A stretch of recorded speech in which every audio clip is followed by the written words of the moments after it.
What's going on, guys? This is Frank from Texas Cigar Society, and we are with the Stogie Society podcast. And let's go ahead and do some introductions. I guess the far is it far left is top far left is Matt from Silver Cigars. It's Then happening. then in the middle we got Ugo Smokes. On the bottom row we got Cigar Scope Randall. What's up? I'm gonna jump over our guest right now. Introduce DC from Sips and Sticks, Mm. and the man of the hour, Marvin, the bearded cigar. Uh, What's going on, man? Thank you so much Welcome, for joining brother. us, Welcome. brother. Yes, sir. Thank you for having me, guys, man. This is awesome. No, Um, I do appreciate you jumping on with us, man. Ever since we started talking through Instagram and through all this like YouTube and stuff. I've been Yeah. wanting to talk with you. I know we missed each other one time, and when I went to go visit Ugo and them in LA, and Huh? I was like, man, I would love to like see you in person, talk to you in person, but Yeah. I guess this is the second best way to do it, man. Always, brother. Yeah. So I guess this is the best. No, go ahead, brother. Go ahead. No. I just want to say again. So for those of you that aren't too familiar, Marvin has his YouTube channel. It's called The Bearded Cigar, Hmm. and I mean, if I can bring up your professional. Yeah, man. So yeah, Marvin's also a rapper, goes by the name of Crondon, Yep. and then he also is an actor, and as well as an entrepreneur with your was it 777 your casino, Yeah. right?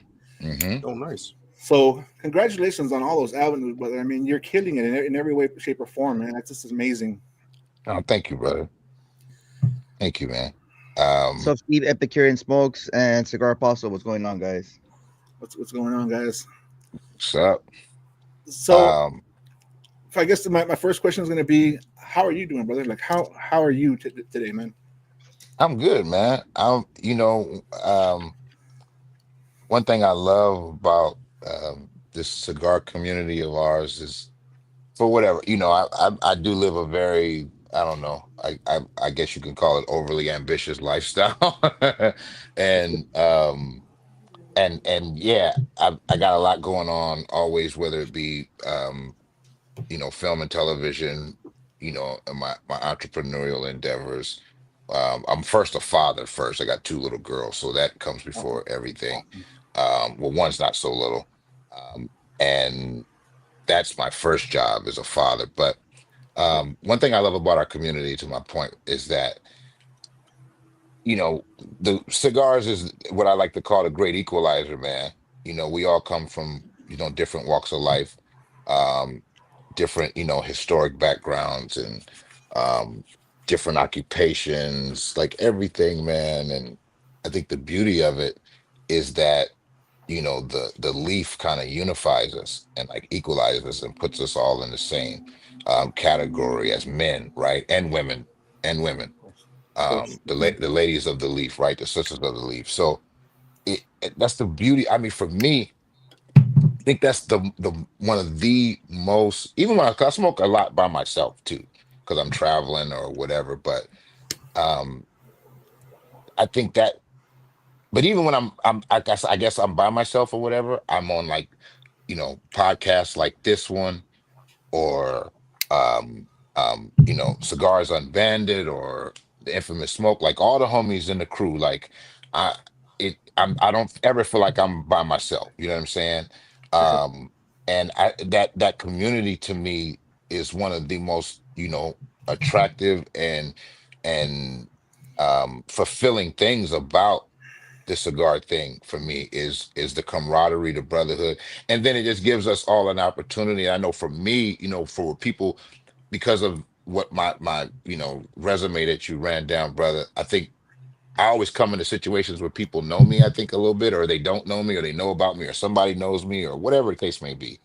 Um, but cigar culture has really just allowed me to just be one of the guys, you know what I'm saying? And interact and engage and create relationships and friendships and when we meet up, like I first, before even knowing Hugo in this capacity online, like we hung out in person, you know what I'm Yeah, saying? yeah, for And was sure. smoking cigar before I even know like he was reviewing like and all of that, um, and was just a really cool, brother and had great energy. So and everybody in this community, man, Yep.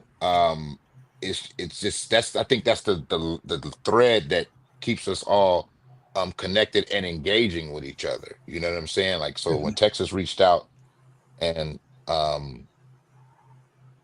like, yo, we want you to come on, like, bro, I'm like, whatever, bro, because I look forward to these opportunities, you know what I'm saying? Hell yeah, I did. um so yeah, that's that. Man, I couldn't have said it better, man. Real quickly before we go continue on with the questions, is anyone share what they're smoking today? Matt, start off. Yeah, so I'm smoking a Plasencia Alma del Campo. Alma, did I say that right? Alma del Campo Robusto. Yes, sir. Mm, Going with that one tonight. That's Nice a little good one. Plasencia. how was Hugo? that one? I don't think I've ever had that joint. It's not bad. I enjoy it. Yeah. It's Yeah. it's one that I'm not like, oh man, I'm gonna go out and buy a bunch of boxes of it. But I like to keep a few on hand. I like to keep a Right. few. Yeah. Yeah, that's Hugo? a solid smoke. I got the H Upman Cinco Años Añejo and Churchill. What's up, Hound Dog? Nice. Nice. Hey, Matt, that's my brother. Hey, how y'all So call Matt? definitely. So I'm doing the Definition Cigars, the Equalizer. All right. It's a very good Good cigar. one. It's a very good cigar. Good one. Good I'm one. Big fan smoking- of Definition. Definitely, man. I'm smoking the Diamond Crown Maximus Toro number 4. Field focus. Let's see. Come on, focus. Anyways. Thank you, camera. There Still he waking up. goes. There he goes. Yeah. Yeah. There you go. Then I got the Casa 1910, the Cochillo Parado. Oh, Hey, nice. Yeah. that's Oh, hope you tight. like that one, bro. I like It's that my cigar. first one. I'm excited. Yeah. Yeah, those my boys too, man. Mm. Those are my guys, man. Serge, man. Yeah, yeah. All the fellas over there at Casa 1910. Serge, that's my guy. Nice. Um, but I'm smoking. Well, we were talking about it earlier, right? I was trying to decide. Um, I'm smoking the uh Cuava Salomon, Oh, nice. Cuban It's Cuava solid. Salomon. I couldn't decide. It was between that one and this. I guess it's called a Nick and Jim. Um, it's like I don't know. It's a cigar from Oscar Valladares that I never smoked. That's like, I guess, supposed to be 10 years or old, 10 years old or older. And my brother brought me the cigar. My brother Chase Infinite, Cigars Infinite. Shout out to him. And he says it's really good. So I was going to smoke that, but I think I'm gonna stick with the Solomon. Sounds good. Sounds good. I don't know, whatever. Yeah. Okay, so our first question, man. What got you into cigars, or how did you get started into cigars? I was working on a project. This was a while ago. Now, but I was working on a project. I mean, I used to smoke weed, right? So hence the name Crondon, right? That my whole life, like that was a thing for me, right? I used Yeah. to smoke weed. Um, and I was working on a project, and uh, a writer that I was working with when I wrapped on this project, um, he was a big cigar guy, and he gifted me like a box of cigars, like assorted cigars. It was a box, but it had like cigars from different places, right? Nicaragua, Cuban, of course, Dominican Republic, um, maybe some Ecuadorian in there. I'm trying to remember, but it was mostly like Nicaraguan and Dominican. Mhm. And he was like, "Yo, it was a wrap gift. I didn't smoke cigars at the time. I really, wasn't my thing. Um, but I had stopped smoking weed though. I wasn't smoking weed at that time, and well, I never started again, but I wasn't smoking weed. So he gave me this box. I was like, "This is a great gift," and he was, telling me a little bit about them, and I never really smoked them.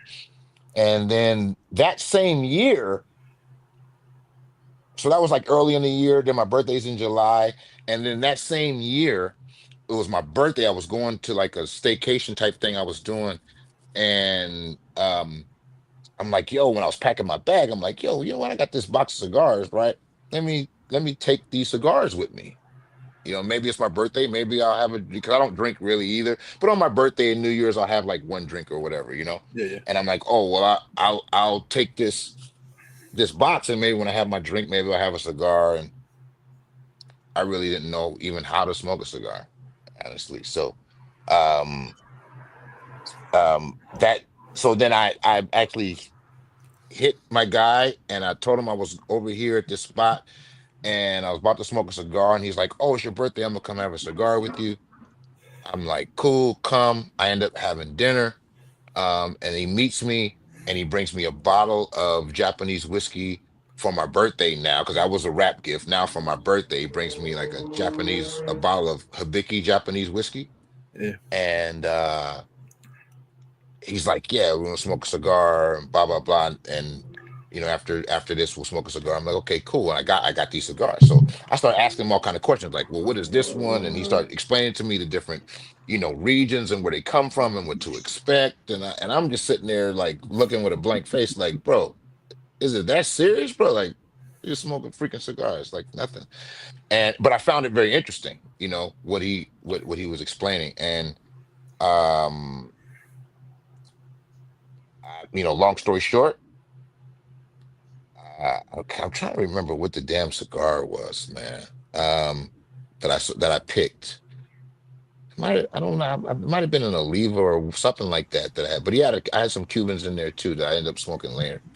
Um, and we poured the whiskey, and he told me how to cut them, and he told me like how to don't inhale, which I kind of knew that already, yeah, but but he was very particular on like don't inhale, and do it like this and consider it like wine and blah blah blah blah, the whole spoof. And then we drank the whiskey, and we start smoking the cigars. Now guys, when we start smoking the cigars, it was about like 10:30, like 10 o'clock, 10:30 at night. And it was the day before my birthday. My birthday was the next day. So 12 o'clock, my birthday would have started, right? And we sat there, bro, and drank the whiskey, smoked the cigars. I had a play. I put on some cool music. We were sitting on the balcony, just talking, man, conversating about everything, laughing. And I got halfway or more than halfway, maybe into the last final third of that cigar. And I looked up, and my phone started blowing up, and an hour and a half had passed, or more than that, almost 2 hours. It was like 12:15 at that point. Everybody was hitting me happy birthday, blah, blah, blah. And I was like, yo, what was that? And I felt amazing. yeah, And I didn't know if it was and I didn't know it because it was my first time. I didn't know if it was the alcohol or the cigar making me feel like this, but I loved the combination. Like I was like, whoa, this is crazy. And and he was, gave me the I told you, and the I told you so, and yeah, this is it, this is what it's about. And I'm like, okay, that was amazing. And then he left, and I like sat there for another minute and finished that cigar like down to like the nothing of it. I sat there, he left, I still sat there and kept smoking a cigar. It didn't taste the same, but I was still smoking it, felt great. Went to sleep, right? Next day, it's my birthday now.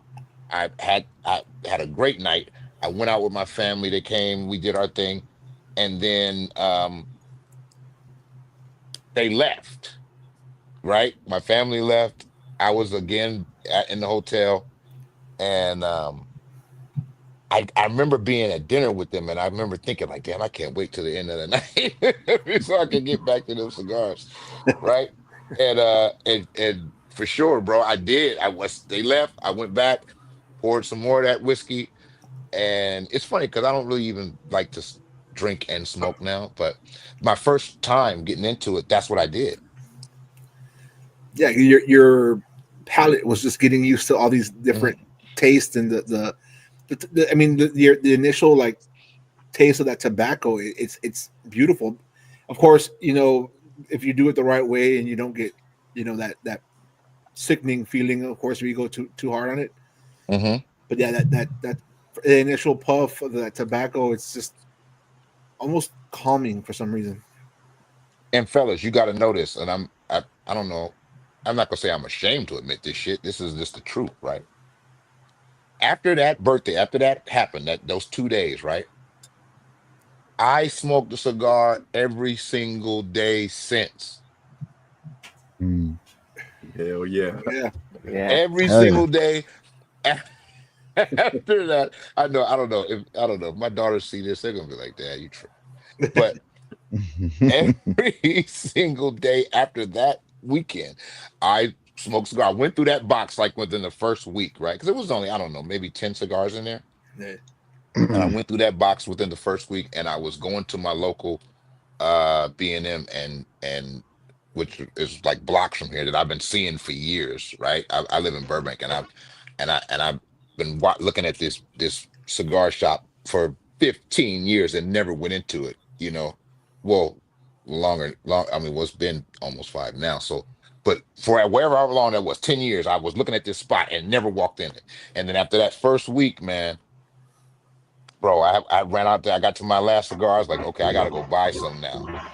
And and that started my journey, guys. And it's been, and like I say, it used to be for a long time. It was just like one cigar a night. Like at the end of my night, I would do it. I would I'd get on my balcony, end of the night, decompress, bang.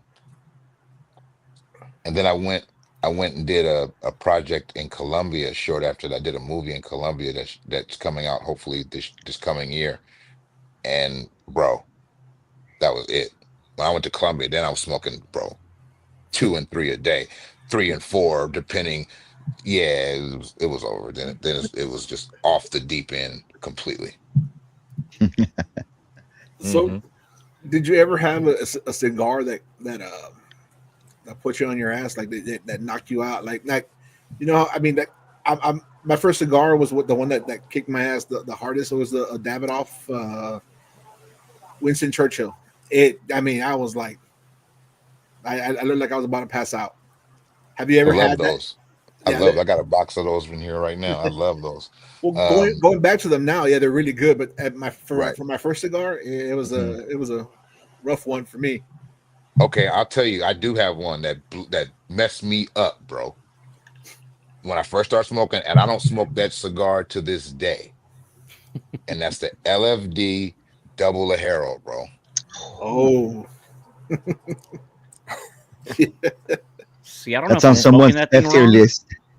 Yeah, I don't know if I'm Hmm? smoking that thing wrong, but I actually enjoy that one. That thing is good. Really? Yeah, I have not had a bad experience with it yet, and I have another one that I think I'm gonna pull out to dry box it pretty soon, just because this is now the third time I've somebody in like the past 2 weeks that have said they can't deal with that one anymore. Bro, when I first smoked that, because everybody was telling, I'm trying to learn now. People telling me this brand, that brand. I'm going to my local shop, and the guy there who now him and I became fast friends, and we're like really cool. Like we hang out outside the shop. Like, oh, that's my guy, Brandon. And he's like, oh yeah, LFD's a really good brand, and blah blah blah blah blah. Which it is a really good brand, yeah. but I so I bought the because I started buying like my father's and Olivas and all of that, right? And then I bought Oscar Valadares Leaf, and I liked all those cigars. I did well with those cigars. And then I smoked that Double Hero LFD, bro. And that was the first time where I was like, whoa, okay, sit down, drink some water, lay down. I had to lay down. Yeah. Mm-hmm. Mm-hmm. Mm-hmm. Yeah, I'm gonna definitely have to smoke that one again, just because it's again Mm-hmm. third time in like the past like 2 weeks, 3 weeks. Everyone's like, no, no, go. I was like, I'm gonna do it. I just want to revisit it again and see what happens. Yeah, that was the first one for me. And then I think trying to think what happened, which one after that did me like that, like bad. Because if I get feel like that, I won't go back to it for some reason. It just I'm True. like, nah, I'm good.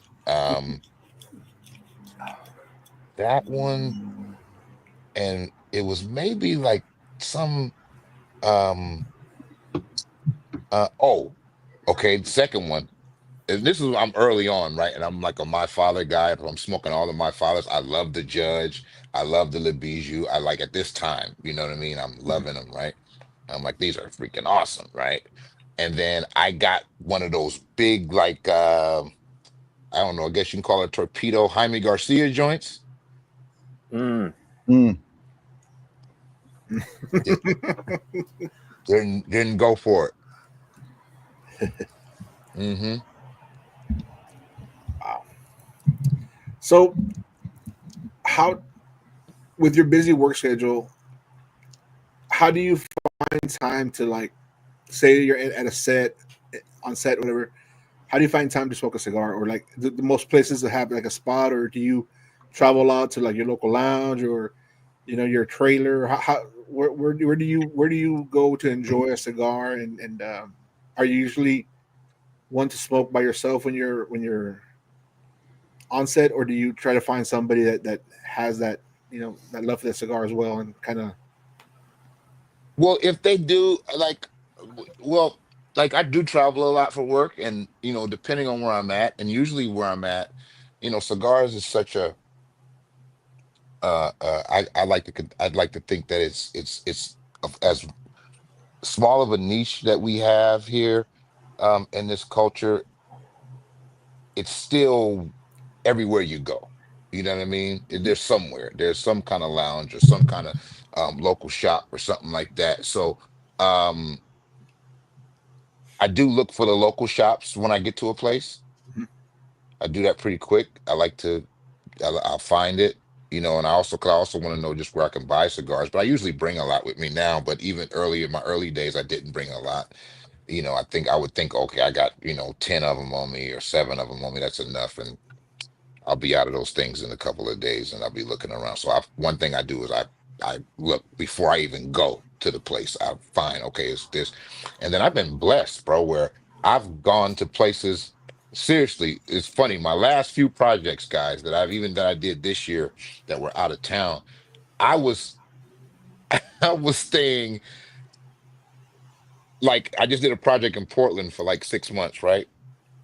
TV show that's coming out next year, and my hotel was literally across the street, or not even on the same side of the street, but across the crosswalk from the biggest cigar lounge and shop in the whole city that I was in. You know what I'm saying? nice. Like, it was like literally you walk out of the hotel door, turn right, and you walk 5 feet, and it's right there, right? Perfect. So and that was perfect, but brother, it was a problem for me because one, I was spending all my money in there, right?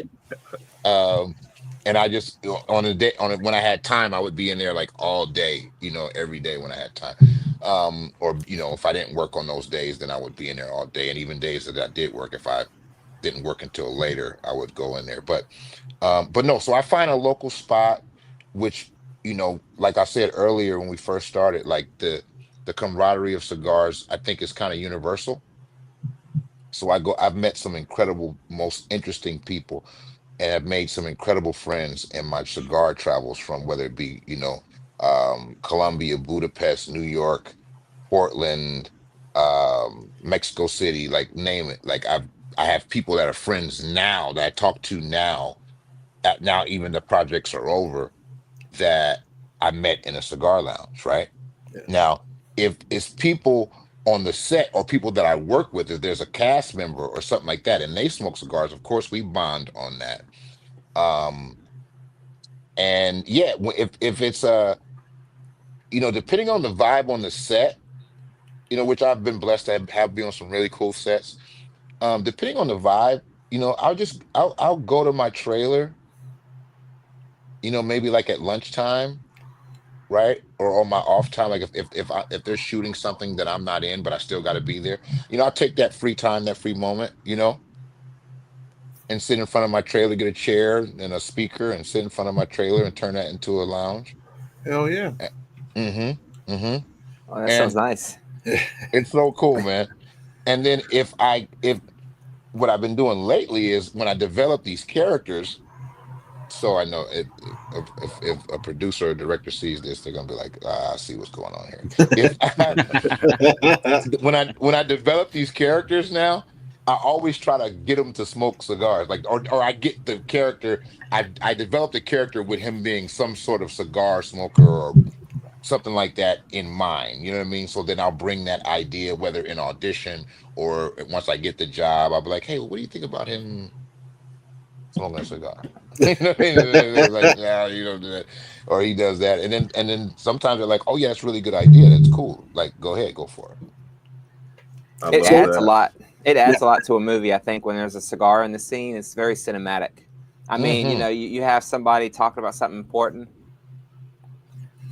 Yeah, and then, yeah, they take that time to puff, and then they write that Mhm. like he like Randall's about to do, and just talk. And man, that's like, when you have like, I used to watch the Sopranos a lot, and Mhm. you see them and how they smoke a cigar, and you're like, oh man, like that's like almost like a status type thing. Like that's what I thought when I would see the cigar smokes. It's like, wow, that's freaking awesome. It's Hey, awesome. Like like even the show, I don't know if you guys watch, it's one of my favorite shows. It's a show called Tulsa King with Sylvester Oh Stallone. You guys fuck ever yeah, watch Hell dude! that? I yes. love Hell that yes. show. But it's like, and me too, guys. And I'm going, I mean, it's a good show. Don't get me wrong. It's a really Yeah, good show. But I'm going, am I really just loving seeing this guy smoke a cigar in every scene? Or like what it just adds to it for me. It adds to the me loving the show, hell to be yeah. perfectly honest. I dude, love that. Breaking Bad had a lot of scenes like that too. Hmm. Well, now when I see you in a movie or a TV show, and if I see you smoking a cigar, I'm going to be like, well done, Marvin. Trying to pause it, see what his choice was for that scene. Yeah. Yeah. Yeah. I just did, it's funny. I just did a movie in Mexico City over the summer, into the fall, which Mexico City is the greatest city in the world, in my humble opinion. Oh, Um, and to the Casa 1910. mhm. Casa 1910 is out of Mexico City, as you know, right? Yep. And I my guy from Davidoff, um, um, Eddie Guerrero. Shout out to Eddie. He linked me with those guys, and they really took care of me. They really took me in, like, really, guys. This Casa 1910 are a great bunch of guys. Support them for sure. They're a great bunch of guys, and they make great cigars. And I'm not getting paid to say that at all. Like, those are really my friends. And um and I ended up putting Casa Night, the director of the movie, and we locked in way before even going there. That's my guy too. And I brought him the idea of smoking a cigar, and I was smoking. He let me smoke on the set, even when I wasn't, like, when if I wasn't filming, I was smoking on the set, bro. That's So badass. cool. And everybody was so accommodating, and they were so they were, and they, to the point where they started asking me, "Where's your cigar?" And if I wasn't smoking, they were like, "Where's your cigar?" And I was be smoking at the trailer. I'd be smoking at the chairs everywhere. But anyway, I ended up putting the Casa 1910 in the movie. That's Nice. awesome. Hmm. Yeah, it's Do like they now. have a? Go ahead. Sorry. Go ahead, Randall. Oh no, I was gonna say, do they have a weird thing about branding? Like you shouldn't show it, or like is it they don't care? Well, this was a production in Mexico City, and it was a brand from Mexico City. So I don't know. They made me they did like kind of blot certain parts of the band out. But if you know how the band looks, you can kind of still tell. Like, you couldn't, it wasn't like I like showed it like this. You know what I'm saying? Yeah. But you can, if you know how the band looks, you pretty much get it. But when you see me smoking the cigar in the film or holding the cigar, because I don't know what parts they're going to use, it's a Casa 1910 cigar. Yeah, and that's what you do see a lot. And when you do watch movies and when you're smoking a cigar, it's always an unbanded cigar. Hmm. Also, shout out to Hmm. Peter. I think he's in the chat. Mm. Speaking of unbanded, um, yeah. So you always see, and whenever there is like a slight band, I literally my wife gets mad at me because I'm pausing and I'm trying to zoom in and I'm like, what cigar is it? Me too. Me too, bro. Me too. And you're right. I think it's gotten a little better now. And then I think they make fake bands too. Um, but I know like with the Sopranos, they never, I think maybe one episode they showed the band. But for the most part, those cigars that he was smoking were unbanded. Um, but yeah, you're right. Like it does get tricky, you know what I'm saying? Because it becomes, you're trying to, promote and then a lot of those companies aren't necessarily paying for that, Of course, but yeah, I totally understand that. um yeah, it totally gets tricky. Shout out to Peter, Cigar Collective. Love that guy. Yeah, I think he just also put a post chat right now with his cigars unbanded with the little eyes. I don't know if you can Hmm. scroll that, Matt. Mm. There he There is. he is, There he is. lurking. Hmm. I Hmm. would imagine. I would imagine they would make fake bands anyway for certain things. Because imagine if like somebody in The Sopranos was smoking a Camacho Triple Maduro or something, you'd be like, doesn't track. A factory smoke. Right, Yeah, a factory right. smoke or quorum or something. But this is the thing is it's funny because I was doing a project in Portland and a cat was telling me the cigar there people know the cigar that Tony Soprano was smoking, like it's public information. Because I think he did either they I think in the last season they showed the band at one point, Hmm. or somebody can Google that right now. Where's my phone? I can Google that. I got you. I'm on Um it. okay, or either they showed the band or Tony himself said it or something, or I think James Gandolfini, rest in peace, said it in an interview what his favorite cigar was and the cigar that he was smoking. I think because it was such a big thing. I think around the last season, like when they were going off the air, I think they let this information out. Yeah, Mike from the Cigar Carpenter Mike said it's a CAO. It is a C. Yeah, Mike's right. Shout out to Mike. Um, it is. I do know that much. That's what I do remember for sure that it was a CAO, but I forget which CAO it was, but it was a CAO for sure. La Oh, Anniversary Maduro. there you go. The which one? La Anniversary the Maduro. The anniversary. Yeah. Oh, okay. There's a couple other ones they said the Cohiba, Monte Cristo, Arturo Fuente Mm-hmm. Hemingway. Yeah, he had a couple Mm-hmm. of them in there. But yeah, CAO Mm-hmm. is the one he likes smoking a lot. I'm Mm-hmm. not surprised. It's Mike and not a Peter ring fighting metal. over who said it first. On my chat, it unfortunately it was Peter. Mike, before you get mad at me, brother. Mm-hmm. But yeah, anyways, These guys. But by so the way, cigar but, check. How's yeah. your guys' cigar doing? Oh yeah. Mine's burning very well. This sucker's been in the dry box for about a few days. Pretty smooth cigar. Yeah, Mm-hmm. Yeah, Mine's I'm doing How's loving great. that mine, man. Coaba, It's Marvin? doing good. It's doing good. It's the Solomons take a little minute to get going. But Mm-hmm. it's hitting really well. The pull, the draw is really good.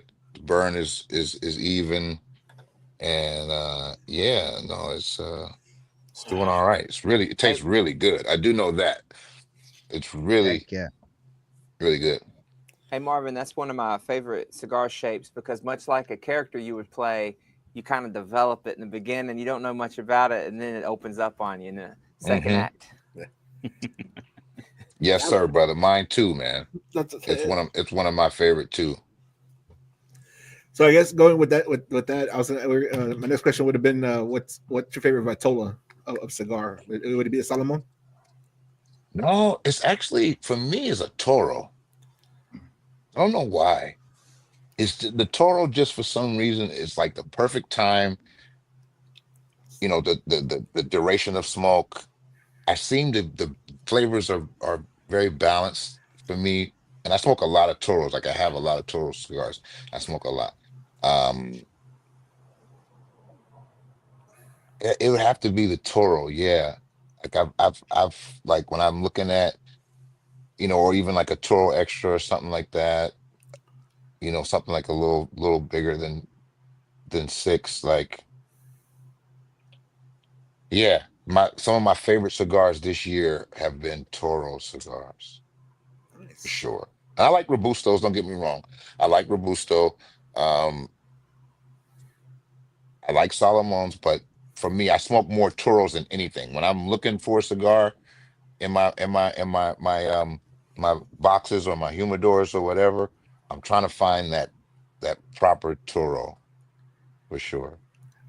Are you still at the point where you're trying every cigar? Like, are you still trying to develop that flavor you like, or are you to the point where you're buying several boxes of your favorite blends? Both. I'll get a box or whatever I can get my hands on of my favorite blends, but I'm always looking. I truly believe that I can smoke cigars every day, and it's what I love about this thing is I can smoke them every day, and I do smoke them every day. Um, but I've yet to smoke my best cigar. What was do you remember your first box and why you bought that one specifically as your first box? Yes, my first box was the Oliva Milano because I had never in my beginning stages of smoking cigars, something about that cigar blew me away. I was like, "What?" Oh, it's like when I smoked the Milano, I said, "Oh, Yeah, so this is what this is about." yeah, And I mean, I loved cigars and I was smoking them and I mean, when I smoked my first one, right? I didn't buy the box yet. yeah. When it's funny when I smoked the Oliva Milano out of all the cigars I smoked, because I don't think my first when I think the first cigar I ever smoked was an Oliva, but it wasn't Milano. And when I smoked the Milano, I was like, "What is this? What is that?" I was like, "Whoa, what is that flavor?" Okay, Yep. wow, right? And then I start smoking them all the time, and then I ended up buying a box, Nice. like my first box of like, you know what, I'm gonna get a box of those. Oh yeah. Now do you still enjoy those cigars, or over time has your palate changed and you don't really gravitate towards those anymore, or is that still a go-to for you? No, I don't smoke them often. My palate has developed, extensively, just thanks to my travels and my accessibility and this community too. Like this Yeah. community has been, like I say, you guys know, because we're all part of the same thing. I would like to think, Yep. man, and I believe that. And this community is absolutely the best and most Yeah. loving and generous community. And I know there's a lot of cigar smokers in the world, and they're all over, I guess. But I've been able to be welcomed and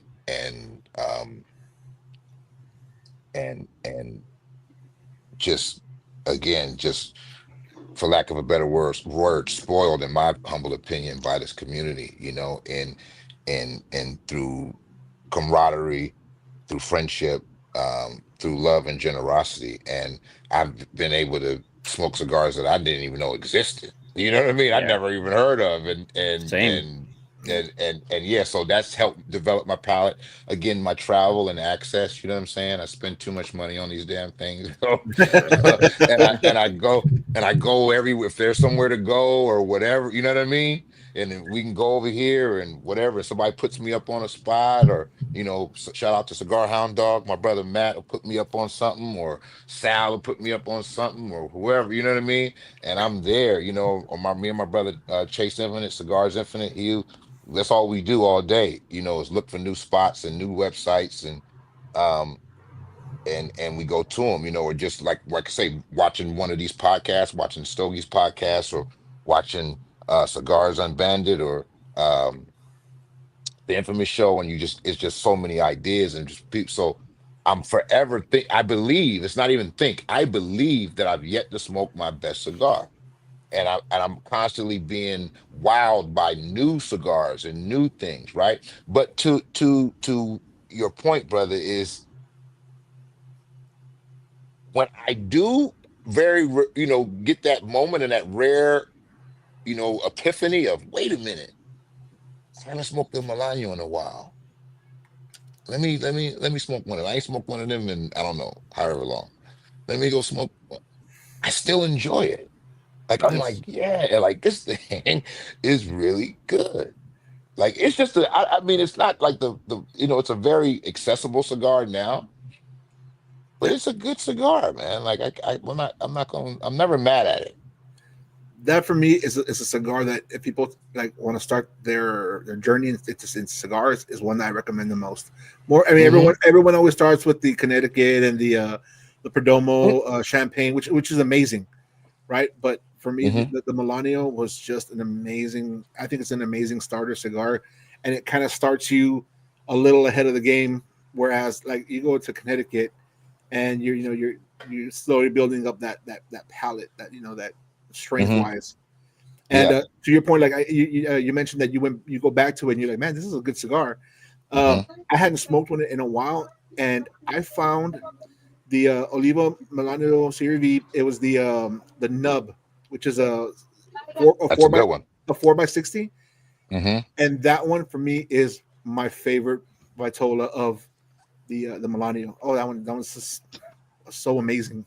hmm I dig that size a lot. The 4x60 is a good cigar. Yeah. And you know what cigar I like better than the Melanio though? I can't front. I just asked myself, guys. I'm a human ashtray over here right now. Okay, you know what I discovered that I end up loving more than the Melanio, and I have those. I keep a bunch of those. Is the Master Blends, man. Oh yeah, The Master Blends 3. yeah. That one, I don't know. I guess I smoked so many Melanios that when I discovered that cigar, I was like, yo, what is this? It was like another level. And both of those to me are just really, really good ones, man. I think Especially that Master. old ones like Oh, I was just going to say that I think that Master Blends is a very underrated cigar. 'Cause hmm you don't hear about it much, but I agree. I think it's a really good one. Yeah. hmm Yeah. Real quick, what my sister is asking what are we all drinking tonight? What are we pairing the cigar with? Oh, And yeah, we didn't show that today. I'm Oh. doing water. Costco's finest, Kirkland. Kirkland. This is my favorite thing to pair with a cigar. There you go. You cannot go It's wrong my with that. favorite Yeah. thing. And I have a smoothie too. Chocolate smoothie is my other favorite. I have one of those too. But those two things and coffee, but it's a little too late to Yeah. have coffee. I don't want to be up all night. There you I go. I got actually some had apple coffee. juice. Amador. Apple juice mixed with whiskey. Yeah, there you go. Mm. I did a whiskey and Dr. Pepper Zero in my favorite mug. Oh, Mm. that's nice, man. hmm And I had a coffee as well as the water I'm drinking over here. What's up, hologram? Is there so Marvin, is there ever a time where you lit up a cigar, you were somewhere else, and you thought to yourself, I probably shouldn't have lit up this cigar at this moment? Like, did you feel like, was it just not the vibe, or you ever have any of those times? Okay. Yes. I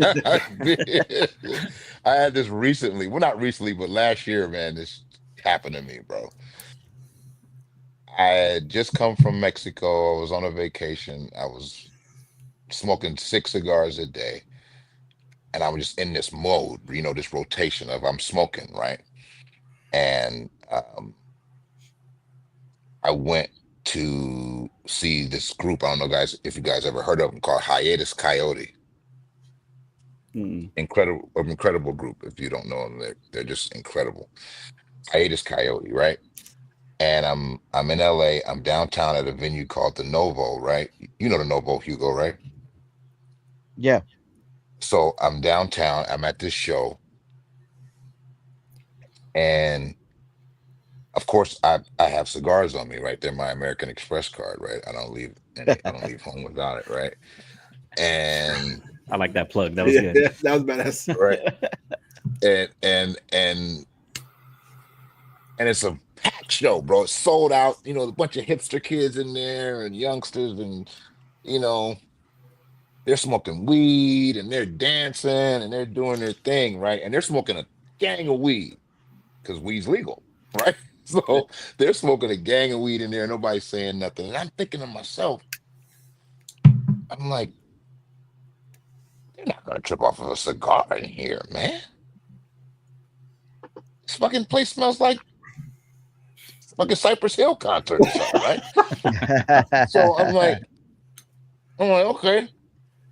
And I had one of my favorite Cuban cigars in the world, right? And Matt knows this. Hugo, you know this too. Um, um, is the Romeo and Juliet White Churchill, right? When we first met, we had one together, right? Yes, sir. Yes, sir. That's my favorite freaking Cuban cigar in the world. Great cigar. Freaking amazing, right? And I happen to have one on me, right? Amongst other things, but I'm in this thing. But it was the small, you know, the Churchill is the White Churchill is a smaller cigar, right? Well, not the biggest cigar. So I'm like, dude, and they're smoking weed and they're dancing. I'm like, nobody's gonna bother me. So I go to like outside of the nucleus of the crowd, and I back myself out, and I spark this cigar, and I'm, and the lady that I'm with is like, oh yeah, no problem, go ahead. They're not gonna trip. Call this smell this weed. Bro, I lit that cigar, bro. Everybody around me stopped. Like they stopped doing what they were doing and What looked the at fuck? me. Yeah, like, what the fuck? They all looked at me. They stopped stopped and turned around, bro, and looked at me like, what? And I'm like, wait a minute. There's no way you guys are smelling this right now. All this weed. And see, we as cigar smokers, this is the thing too. And I would love to hear from you guys on your experience on this. We have become so desensitized to the strength and pungence of cigars because we smoke them all the time. Yeah. And we're in lounges. And I personally, when I smell a cigar, it's like fresh baked cookies to me at this point. You know what I'm Happiness. saying? I'm like, wow, that's you know what I'm saying? Who's smoking a cigar, right? Or Yeah. you know that smell when you're approaching the lounge and you can smell it like feet away. You're like, oh, I'm near, right? I'm near the lounge or whatever, right? So everybody looked at me and they're like, what is that? And I'm just I didn't bat an eye. I'm just kept on smoking, right? I'm like, okay, fuck that. Y'all smoking weed. I'm not tripping off this shit. Ain't nobody tripping on your weed. Don't trip on my little cigars. I'm like, I'm smoking a cigar. This young lady, bro, comes up to me, right? And she goes, is that a cigar? And I'm like, yeah. And I'm holding it like this and I'm looking at her and I'm going, yeah, right? And she's like, oh my God, that smells so strong. Can you put that out? And I go, okay, sure, no problem. Right?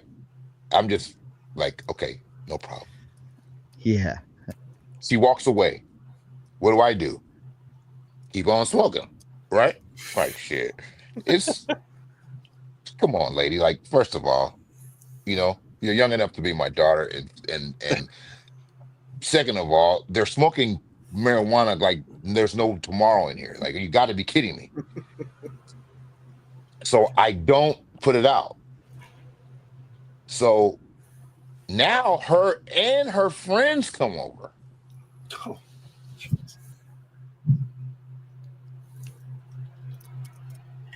God. They're like, that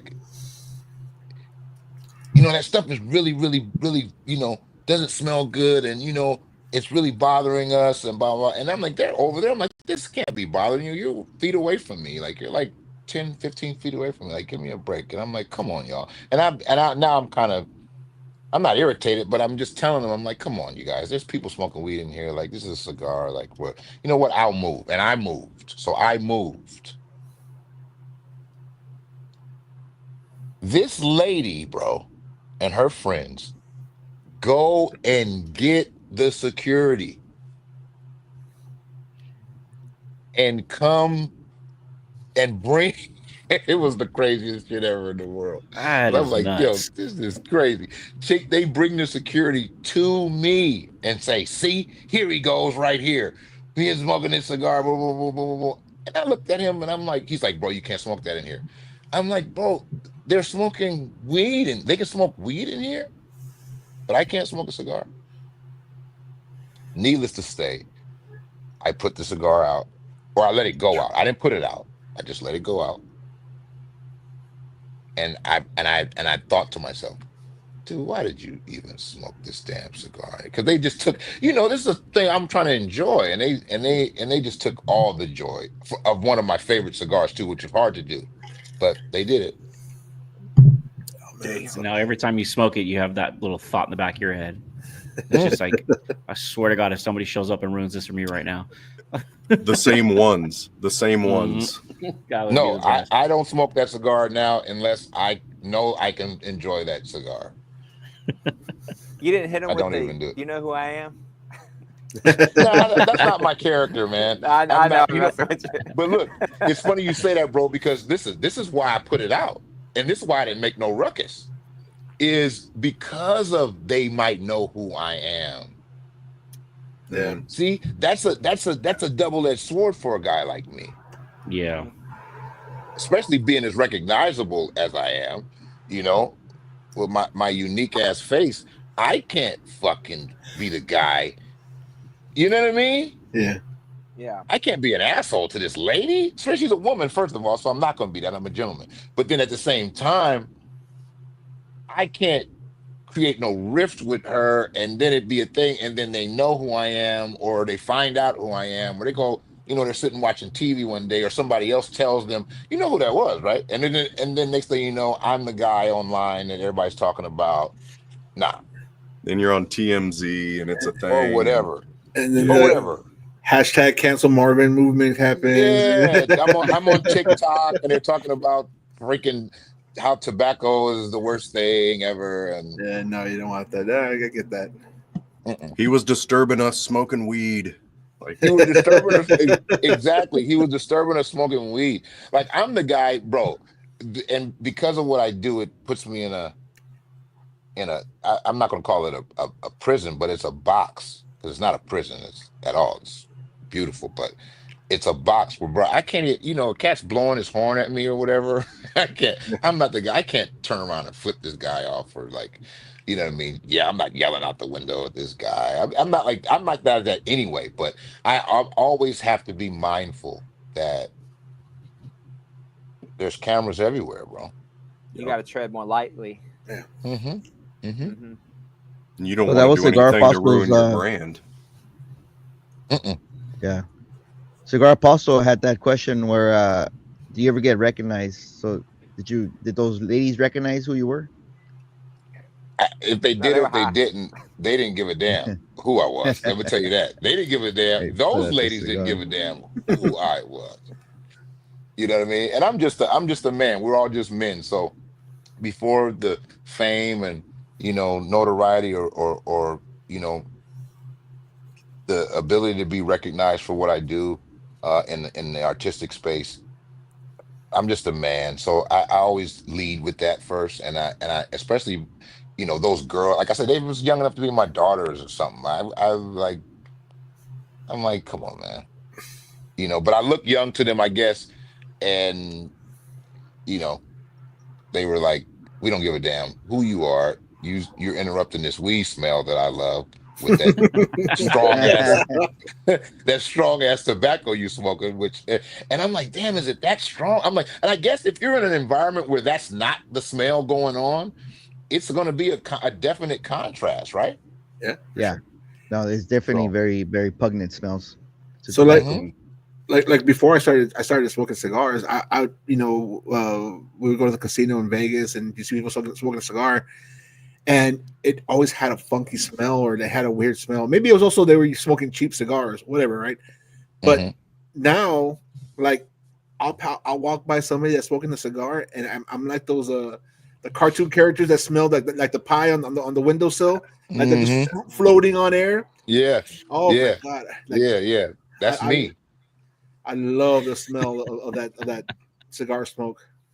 Yeah, that's me, man. My neighbor, the guy in like two houses over, or one, well, not the next house, but the very next house over from me. He's a cigar smoker, and I come home at night sometimes, and he's always sitting outside smoking cigars, as am I. And but I'll come home and I'll walk by. I'll maybe have parked by his house, and I'll be walking, and I can smell it. And it's funny because his house is behind like trees and a fence and shit. And when I'm walking and I smell, I know he's out there.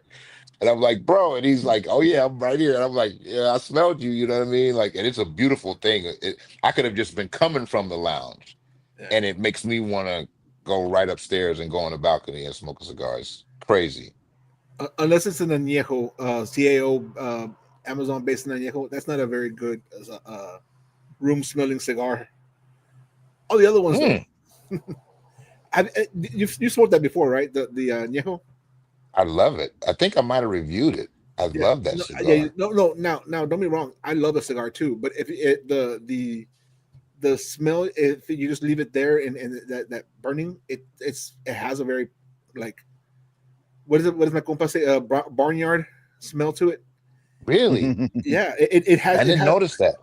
yeah. The next time you smoke it, just see like it has that kind of that barnyard smell to it. But then when you Mm. smoke it, you don't taste it, but you can smell it when it's just there sitting in front of you. You know what, that reminds me, bro. I need to smoke that. I haven't smoked one of those in a while. I love that cigar. So you Love reviewed it. the regular basin. There's also the extra añejo, Okay, which okay. yeah, Maybe I it's a lot haven't better. smoked it then, because I did. I reviewed the regular one. Yeah, Um, so the extra añejo is better. I think I have one of those though. Yeah, that one is I amazing. like it better. Yeah, dude, it's way better. Leaps and bounds better. Really? Yeah, I think I I have it. I have a few of them. I know. I don't know. I know Peter sent me a couple. I don't know which one he sent me. I know Matt sent me one, and then I had a couple too. I gotta Yeah. look and see which one they are. they're definitely good cigars. But Yeah, again, I love it. but the room smell on those, be prepared. Okay. But yeah, Where's everybody at with their cigars? Speaking of getting down to the Halfways. halfway ish. Hmm. Churchill. And while we're checking this, Marvin, I had a question for you. Anything, I'm bro. curious. So when you got started in hip hop, which was back in the very early 2000s, I believe Hmm. 2002 or 2003. Strong arm Late steady. 90s. Late Did 90s. Strong you? Yeah, arm it was steady, really late baby. 90s. Yeah. Okay. Did you, when you were getting into that, did you ultimately want to get into acting, movies, and TV, or did that just kind of come along after you started the hip hop career? How did that transform? It just naturally progressed. I honestly didn't have So Shaq. I didn't have a desire to get into acting, I don't think, because I was so young, and in the beginning of my career, my whole story of being a artist and a hip hop artist was based off of my life. I was telling my story. You know what I'm saying? Um, if you listen to my earlier music, it was all about me and all about my story, and my upbringing, my surroundings, my environment, my lifestyle. And I didn't think about telling other people's stories, because that's essentially what we do as actors is we're telling another person's story. Um, and it was honestly the furthest thing from my mind when I first started, I think. Um, and just through progression, 10 years, 15 years in the business, it just started to reveal itself to me that this might be something that God has for me to do and wants me to do, and as I evolved as a man, not even as a rapper or a hip hop artist, as I evolved as a man, I think I found. I know this is gonna sound crazy, but it's just me being completely honest and transparent with you guys. Like I I found more I got more gratification out of telling somebody else's story. Because I mean, you can only tell. It's like you can only tell. Like you asked me about my first time smoke, how I got in cigars, right? yeah, And I remember when I first did. um, uh, um, the Infamous Smoke Show, they asked me that too, right? And then because I just had that when you guys asked me, I was like, oh yeah, I've told this story before, but I haven't told this story a lot, Yeah. But I've told it before. But with my life, when it came to hip hop, and when as the Krondon, and then into Strong Arm Steady, and then all of that, right? And then back solo again, in the later 2000s, right? 2010s and 13s and 14, like I was telling a new story. I was telling the same story in a different way, and then I started to as I evolved as a man, and this is me just rapping, right? As I evolved as a man, the story started to change, because I had evolved, I had seen the world, I had, made a little money, I had, so now the story isn't the same story as when I was 19. My first record came out when I was 19, 18, 19 years old. Wow. So it evolved and it changed. And then as acting opportunities opened up to me, it was like, wow, I can tell a new story every time I work. Yep. And it's not necessarily my story. Yeah. You know what I mean? Mhm. Which for the viewer, it keeps it fresh, of course. But even for me, I think that's what one thing that about, because I've been acting a little while now, and I think that's what keeps it like brand new for me.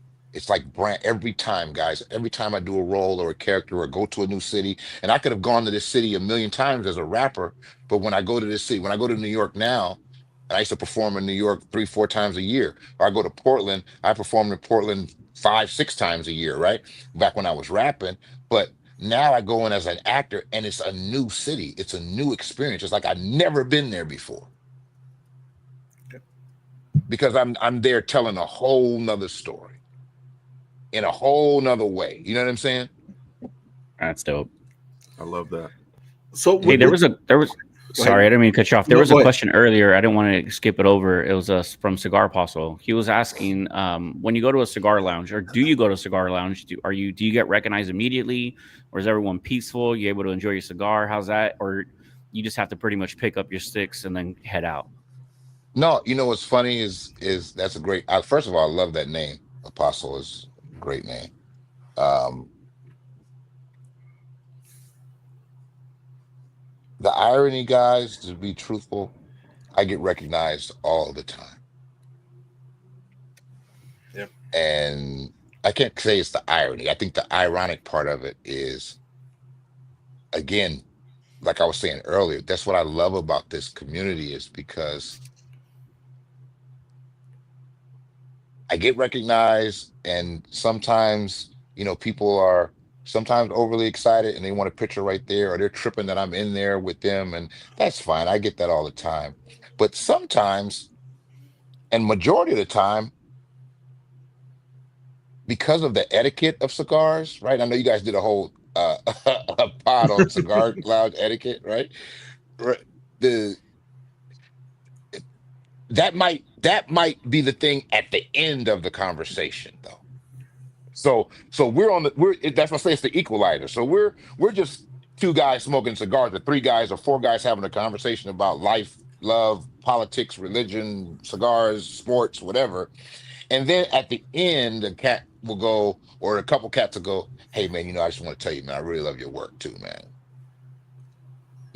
So I get that a lot too. So I don't, when I go to a lounge, I don't, if it's something that's awkward or something like that, which rarely happens, then I'll leave. But nah, it very rarely. I don't think it might only happen one time. For the most part, I go in there and I'm just one of the guys, man. And if you know what I do and you like my work, that's great. But now this is an opportunity for you and I to sit across the table from each other, or the couch from each other, and know that we have more in common than you think. Oh yeah. Exactly. But that's what I love Yep. about cigars anyway, because I've been sitting next to freaking, diplomats and doctors and lawyers and lighting guys and truck drivers and construction guys and real estate guys, and we're all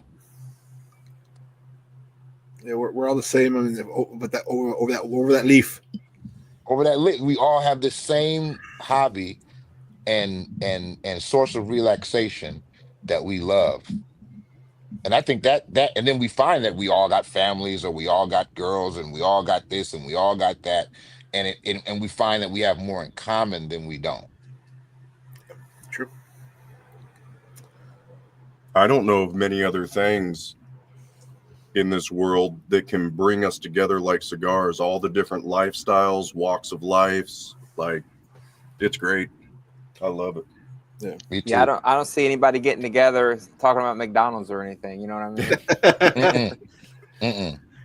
Unless they're No. describing the flavor profile. Tastes like orange juice from McDonald's. Well, see that's the That's cool thing about this community, man. Like it's how we all became friends. Like I started watching. I watched the Ugo Smokes uh, when you first started, like the first two episodes, and I reached out and I even reached out. I was like, hey man, I love the content, bro. You're doing great, you know. And he answered back, and then we started following each other on Instagram, and then we messaged each other, and then we became part of a group, and then that's how all this evolved. And I get to meet DC, and then Randall again. Also, I started watching Randall Hmm. way before I started watching Ugo. Randall actually has been what? How many years have you had your channel, Randall? Like 4 years. Yeah, it's going on 4. 4 years. So and That's dope, man. That's I super dope. Thank, if you ever thank have a you. chance to see Randall's videos, they are so calming, and Hmm. and it's just an overview of like a cigar with a little bit mixed in the review, and it's Hmm. just like so I totally enjoyed it. So I reached out to him and I'm like, hey man, you want to be a part of this? And sure enough, he jumped in, and we mad. It's just a community that's so willing to take everybody in without asking like anything other than like you know we don't care about your politics. We don't care. Right. We respect your politics, your view on politics. We respect your views on religion, and Yeah. we're not pushing that to everybody out. So like, Yeah. that's the beauty of this cigar community. It is, brother. And that's, like I say, how and my story is the same with Yeah, everybody involved, bro. I was a fan of the content. Like I say, I'll be smoking cigars by myself and watching, Cigar Hound Dog for years. I was watching him yeah, and Master Your Ash, yeah. um, Mike. Mike, and man, EKB, and like these were cats where Yeah, I would be like, oh, and it was funny because for whatever, people know of me, I would see through the videos, early on, like, no, dude, we're the same guy. You know what I'm saying? Like it's like we got the same, you know, sensibility and temperament about you could just tell that, right? That's one thing that's why it's the great equalizer. I call it it just equates everybody, right? And then um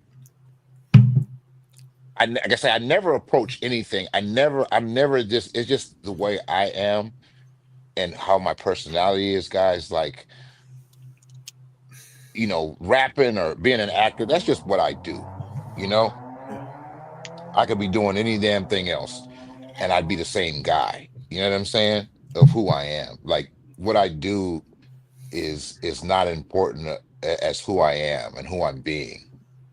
And I just try to be a conveyor of light and love and positivity in everything that I do. And and and that goes separate and apart from me being on TV or being on the radio or any of those things, man. And and I approach things that way, and this community, because I do live in another world with Hollywood and everything, and y'all know what that shit is like. It's everybody is somebody and out for this and trying to be this and try, and even in hip hop too, I have to say. And I guess those are some of the elements of it that I don't like. I'm a true artist. I love the art of it. I love the craft. I love creating. I love, producing and making something that's memorable that will actually outlive me. That's the beauty in making music or making film and television, is those things are going to be here when I'm no longer here. You know what I'm saying?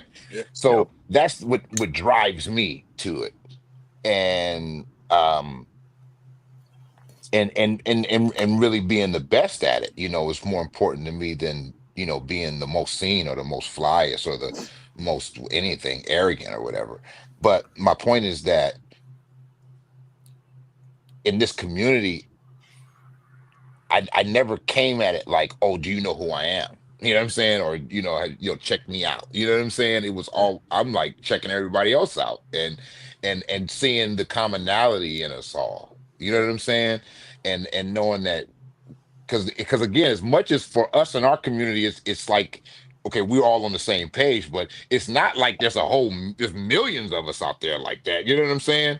So it's kind of like it's still you know, uh, uh, a lodge, if you will, or like a club, like, you know what I mean, of cats who are like-minded in that way. And I think the like-mindedness, it exceeds even the cigars. I think the like-mindedness is a spirit of acceptance and love and camaraderie and generosity and all that. I think that's the thing that is more prevalent than even the cigars. You know what I'm saying? Because I mean, there's some assholes that smoke cigars too. You know what I'm saying? I'm sure. You know what I'm saying? I'm sure of it. You know what I mean? So it's. I think that's the thing that, I know in this particular community, man, it's something that, you know I just feel at home. And I'm able to relax and again have some dialogue and so get a good laugh. Like I be on sometimes, bro, on certain shit, and I don't even chime in on the chat or nothing, right? Yeah. And because I'm just geeking off the chat and laughing and getting the kick. I'm in the crib by myself, and I'm just enjoying myself, and it gives me an opportunity, much like cigars in general do, but it gives me an opportunity to kind of just be social without being out, and being social and being, you know what I mean? Yep. Definitely. Going back to I guess we were talking about telling your story, and then now as an actor, you're telling other people's stories. So what how do you approach being a ghostwriter? Because I mean, I know you've done some ghostwriting, Yeah, yeah. and is that's kind of, are you writing as, do you like go into the mind of like these rappers that you're writing for, and you're kind of like writing as they would, or is it you, is it like how do you go into that? I mean, I won't tell you, I won't ask who, right, but how do you go about doing that? Well, it is kind of like acting. It's like you you first you have all we are is, even as actors, we say we're just storytellers, right? So you have that ability already. Everybody's a storyteller, right? I can sit here and ask you guys all the same question that you're asking me, and you'll have a story to tell about it, Right. based off your different perspectives on life, and the things that we do, separate and apart from each other, right? And when you're writing for somebody, it's basically that, where you're a storyteller already, but now you have to tell the story from this person's perspective. You have to be this person. You have to think, what would this guy say? You know what I'm saying? Yeah. And you got to kind of know a little bit about the person, and sometimes you don't. Sometimes you just kind of know the The lore behind like them. yeah, the motive, what motivates them, right? Yeah. And then based off of what motivates them, then you can kind of dig in. But you also do have to tap into them, like, what's their lingo? How do they talk? Because not everybody talks the same. You know, what what Hmm. what's their approach on it? If I'm not a gangbanger, I'm not a crip, but if I'm writing for Snoop Dogg, and I have had the opportunity to write for Snoop Dogg, I got to come from his perspective Yeah. and know a little bit about him, and I could say Snoop Dogg because he's made my work with him very public. But you know, me and Snoop, are very different individuals. You know what I'm saying? And but I mean, who doesn't know Snoop's story? Yeah. You know what I'm saying? So it's like that makes it easy, right? And then, but then you have to kind of separate yourself from it. And it's like, whoa, how would the dog say this? You know, Yeah. how would he think about this situation? Yeah. That makes sense. Yeah, but it is. I think it. One thing ghostwriting did do is it gave me this freedom of just telling stories. It doesn't have to be my own story. Gotcha. Now, with this, are you looking into like maybe writing your own movie or your own show, or are you in that process already, or you still kind of like just taking that step by step? Frank wants a No, part. yeah, yeah. Um, no, I've written a couple of scripts. One of them is a biopic. Again, that's totally not my story. It's not my biopic, but it is a biopic about another artist and about another entity. And that's another. It's one of those things. Again, it's like the ghostwriting. It was a muscle that I think I had already built up, and it was like, okay, let me do the research. Let me talk about this. Let me learn about this guy. Research this guy. Become this guy enough to write his story and tell his story in truth, right? So I have that. I'm working on that right now. I've been working on that for a few years. I'm just trying. We're trying to find the right home for it right now and the right producers for it. Um, I'm not sure how familiar you guys are with reggae. Does anybody listen to dancehall or reggae on here? Um, Nah. No. yeah, so it's a reggae artist, a cat by the name of Yellow Man, who's huge he's still performing too, but he was very big in the 70s and 80s and some of the 90s, but very big. And he has just an incredible story. So working on that as a writer, I wrote that and will be hopefully playing him in parts of the movie. I also have a graphic novel and a comic that I produced, executive produced, called Defiant, and it's the story of Robert Smalls that's actually out right now in all wherever comic books are sold. You can go get Defiant. I'll actually go get a copy of it and show you guys in just a second here. But I've worked on that with a team of. I didn't write this comic, and it's going to be turned into a film that I also didn't write. A brother by the name of Rob Edwards, who wrote he wrote Fresh Prince of Bel-Air. He wrote The Rock, Living Color, Princess and the Frog, Thor. He worked on another big movie coming out in a few months that I can't say it just yet, but Yeah. it's a Marvel movie, but I won't say it. But he's an incredible screenwriter, and he actually wrote the comic book series that I'm working on now, and the movie that will be following the comic book series. It's called Defiant, and it's a true story. Defiant is a true story about a man named Robert Smalls, who was the first black man elected to Congress post Civil War in the Abe Lincoln administration, and he got that to that place of being the first congressman um, by he was a slave working in the not working, but he was a slave fighting in the Confederate Navy at the time during the Civil War, and he went on to hijack a Confederate naval ship and surrender the ship to the Union Army. And Abe Lincoln was so impressed with him, and the Union Army was so impressed with him that they gave him the job of enlisting black men to fight in the Civil War. And you know the rest of the story as far as the Union side winning. And he was very instrumental in that. And then eventually got elected to Congress, ran for Congress, became very wealthy, ran for Congress and won 3 times. So wealthy and so successful that the plantation that he was enslaved on, he ended up buying. It's an incredible true story. He's a true American hero. So that comic is it's a 4-part um, um, comic book that's going to be a one graphic novel, but we're releasing them in 4 parts. And the first part is out now, and it's everywhere comics are sold. It's called Defiance on Amazon. It's at the Golden Apples and the Aventuras and all the big comic book places around the country, and the comic book publisher Stranger Comics, which is a huge comic book publisher, is who did it. So that's another story, and I didn't even write that, but I'm producing that. So that's another story I'm telling, and a part of telling. And then I wrote another script that's loosely based on my life, but not. It's not about me, but it's kind of based on my life, some experiences that I've had.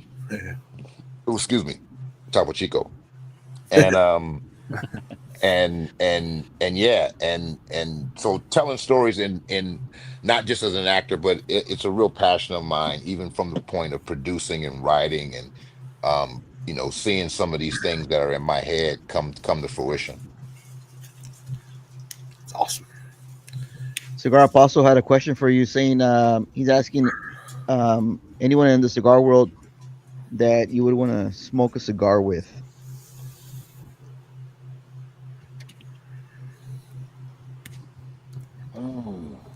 In the cigar world, or just in the world?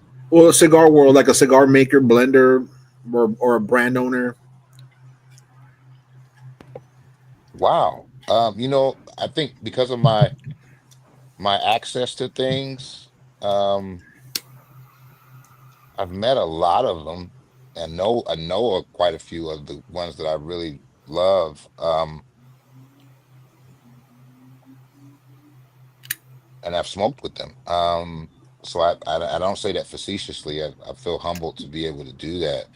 Um, and even some, like I say, some of the guys in our community and crew are some of the guys I really want to smoke with, that I have smoked with. You know what I'm saying? Um, um, really, most of, I mean, you guys included in that. You know what I'm saying? Like the cats in this community, it's cats that I've always wanted to smoke with too. But I would think if it was anybody.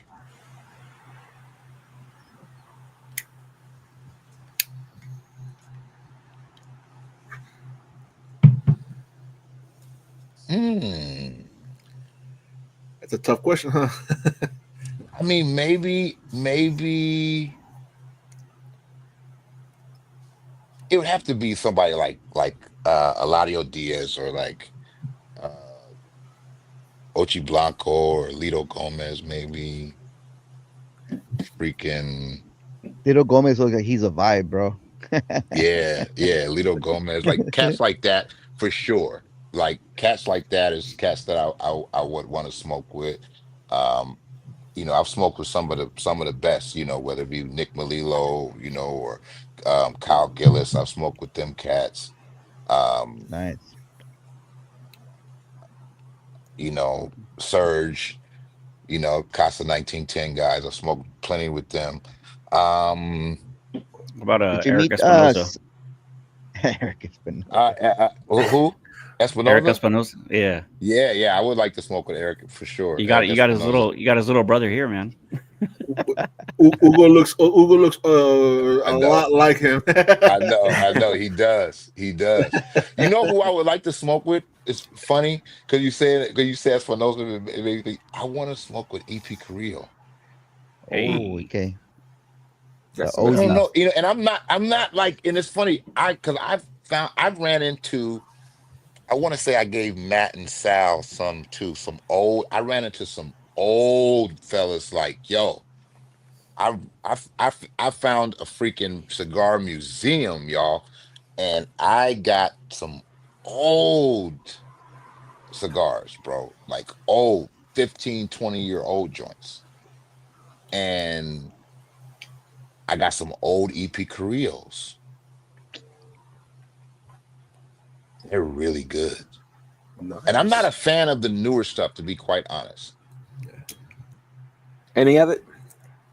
Well, I like the Encore. Encore Black's okay.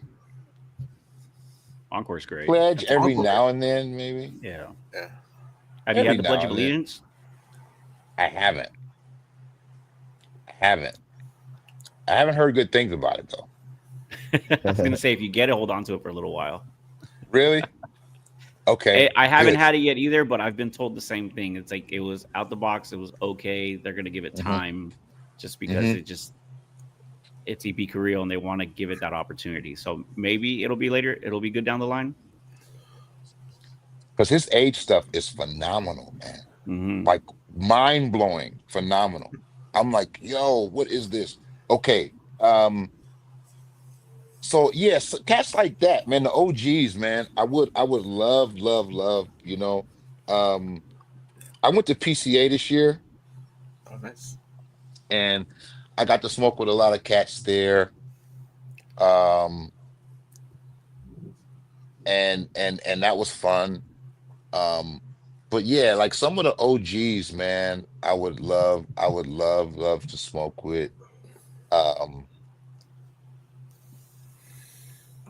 but I really want to have like I don't know when I think about it, like I want to have a cigar with Arnold Schwarzenegger, man. Oh, dude. Yeah. Come on. You know, Yeah. Come on, light it now. Do it. yeah, yeah. I want to have a cigar with like Sylvester Stallone and um, Yes. Denzel Washington. I don't think he's smoking anymore, but he did used to smoke a lot of cigars. And MJ. oh, come on, yeah, MJ. Yeah, exactly. MJ, Jay Z. These cats that are known for smoking cigars. You know what I'm saying? Yeah. Um, and I like smoking with actors, like the actors for me, because it's a big part of what I do as an actor, even as I prepare, and just with my lifestyle at this point. Cigars are a big part of it. So like Tom Hardy, man, like Tom Hardy smokes cigars. I want to smoke with Tom Hardy. He's like my favorite actor, and I want to smoke with that brother. So going now, talking about celebrities, have you tried any of the celebrity cigars? Like I know like Chad Ochocinco has a cigar, Tyson, Ortiz. Haven't had any of those celebrity I've had cigars. them, and I won't have them again. That's fair. That's fair. And it's made me. It's like I'm in. I'll tell you guys now. Like I'm in the works of developing some things because people at this point have come at me and want to do cigars with me. I had me and my brother and he's like a manager of mine. We had a deal that I won't even mention right now that kind of it just wasn't good business, so it fell through with a bigger cigar company. Um, and then I got another thing that's I'm working on that it's not done yet. That when it's done, you guys will be some of the first to know about it. Um, and it's taken a long time for me in this process because I don't want to be one of those guys that uses whatever little celebrity I have and notoriety I have to put out a product that I can't stand by. And when I say I can't stand by, I mean we can't stand by. You know what I mean? Because I really value I you guys don't know like the reason why I go on and on about this community is because this community has helped me appreciate the quality and experience of a cigar, right? And take that very seriously. And you know, I know a lot of cats, that have a name, and some cats who don't have a name just want to have a cigar. And I don't want to just have a cigar, and I have like all the ones that come out, even the Bronx Tail joint. I just had that joint the other day. Have y'all Chaz, had that? that's a The Chaz Chaz, the Palminteri. Chaz joint. Yeah, exactly. Have y'all smoked that yet? No, not yet. Nah. Okay, well, I'm gonna let y'all smoke it before I tell you. Um,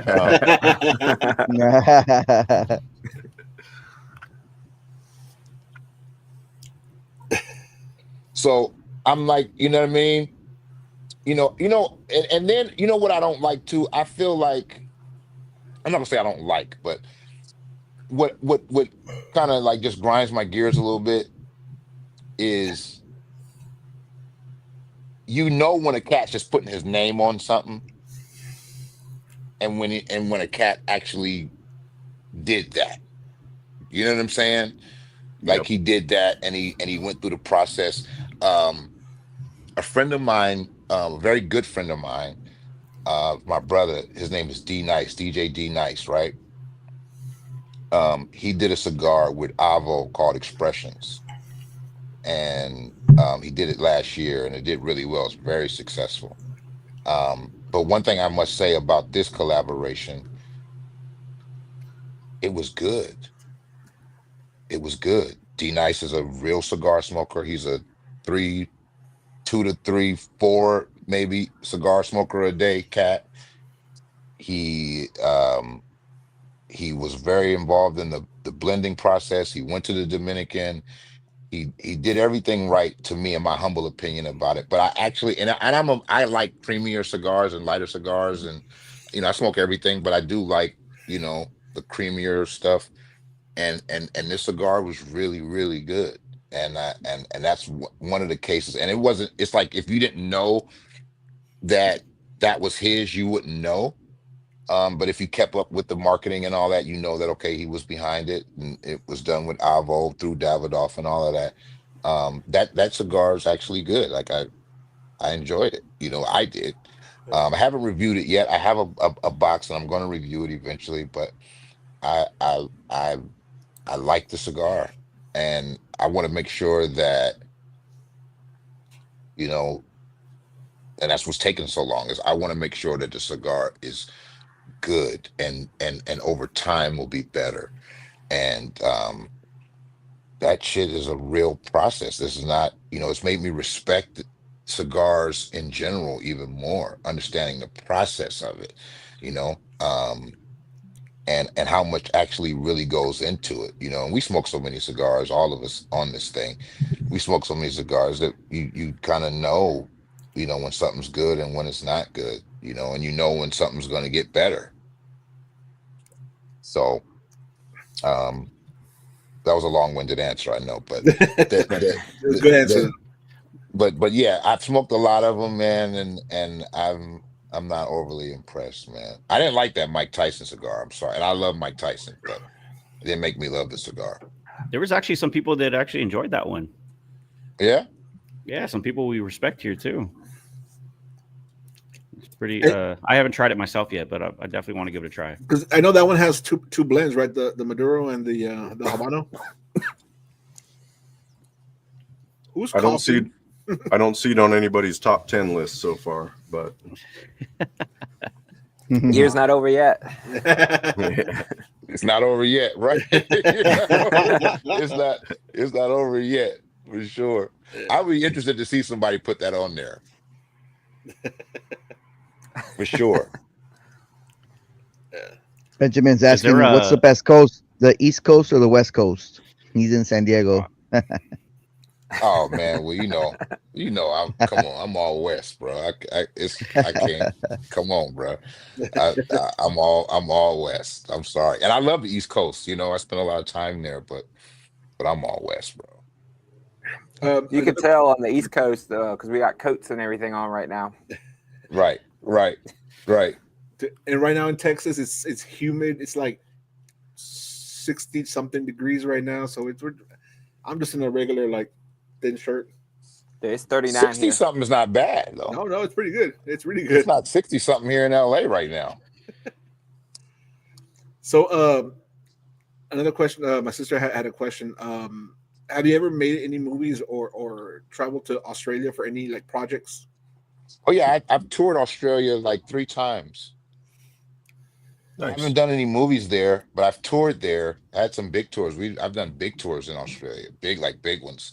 The festival that's like a yearly thing, called the Big Day Out, which is like their Coachella, but it travels all around Australia. It goes to Perth and Sydney and Melbourne, Adelaide, and all those places. And yeah, I did that twice, I believe, and then we did our own tour, separate and apart from it. I love Australia. Love New Zealand too. Nice. Yeah, man. But I would love to do a movie there. I would love to do a film there. So I guess going back to your acting, do you get people that like see you as Tobias and kind of like keep you in that role, not knowing who you are as a man, like as a person? Do you get do you get that like, man, you're an asshole, or you're man. Yeah, every day. I've done other like you know, a lot of other things too, and that I think like people should know this too, but they that character was so impactful for me and impactful for the world and lovers of that kind of content. And I guess I did a good job Phenomenal. because I didn't like you at first because either. I was like, man, this mother. But yeah, yeah, dude, because it's people true. they don't see past him, you Of know. course, yeah. I got a call today, my man, um, good friend of mine, actually, who actually played on the show with me, who played Lala, is one of my best friends, Yeah. and they want us to do. Well, I won't talk about it yet, but it's this company that wants to do an endorsement thing with us. It's a suit company, you know, and I was known for wearing suits um, on the show, and but the lady is like, oh yeah, I know Marvin. She's like, you know, I really don't like him, you know, because his you know, because he's Tobias to me, and I don't like it. Not that but she was just speaking about how Yeah, yeah. that character impacted her. So people, I mean, every day, bro, somebody will come up to me and they might be smiling and they're going, "Oh, it's such a pleasure to meet you. You know, I loved you on that show." No, they'll say, "Oh, it's such a pleasure to meet you. You know, I love your work, but I hated you on that show. I just hated you, like every day." So and I just view it as a testament of the work, you know. If he Yeah, was that believable, and it was on for a long time too. yeah, So when people spend that many hours watching something, you know, it becomes believable. It gets engrafted and ingrained in their head, man. And it's you know, like I said, I could do this TV show or that character or this, and you know, people are gonna always know that one, you know. I got yeah, some really good stuff out, and I got some really great stuff coming out, and I'm like, man, like when is something gonna resonate like that did? You know what I'm saying? And only time will tell, man. But I'm thankful for that. I'm thankful that I was able to do something that stayed with people like that, you know. yeah. So would you say, if I don't mean to cut you off, Frank, No, sorry, go but for it. Go like for it. as far as your characters go, what do you like playing? You like playing the villain, the cool guy? Where do you lean more towards? What are you excited about? And I just love acting. Like and the more different, the more outside of who I am, I can play who I as Marvin Jones is, the better for me, you know. Nice. So I don't care if he's, you know, a villain or he's a good guy or he's whatever he is. I love acting. So I love telling those stories that are not my own. Um, some are more challenging than others. And it's like everyone sets me up for the next one though, right? Because people always ask me, they go, well, what's your favorite character that you've played? And I go, well, whichever one I'm playing right now. It's a good answer. because because it's whatever I'm doing now is benefiting from all the things that I've done before. You know what I mean? So something like Makes sense. Tobias has resonated with people the most, and I have the most memories from it because I played it the longest. But all that is informing what I'm doing today, you know, or the last thing that I just finished. You know what I'm saying? Yeah. Um, so you know, it's not I'm not I just love playing, and whatever the character is is the job is to make it uniquely its own from whatever the last thing I did, you know what I mean? Even if I gotta play two dope dealers back to back or two villains back to back, it's like, how do I make this villain different from this villain? Yeah, that's true. You don't want to go into another villain character as you did with Tobias. You don't want to Yeah. hide that. You want to change it up a little bit, of course. But still Mm-mm. have. I mean, I still think you would go into it with a little bit of that in the back of your head, like kind of like that's where you can kind of like, okay, well from here, but just change it. You Mm-hmm. know, Mm-hmm. Mm-hmm. there And was go ahead. Sorry, go ahead. no, I was gonna say, and you're seeing, that's the thing, is like because I have such a unique look, like you're gonna see becomes the thing. Like when you see this thing that I got coming out next year with Amazon, it's it because he's a goon. He's not Tobias, but he's a goon. Yeah. And but it was like, okay, how can I make this guy feel, look like everything different, you know? And that becomes a task for me because I have such a distinctive look, right? Yeah. So it's like, okay, well, I got it. It's like this guy's got to talk different. He's got to, you know what I mean?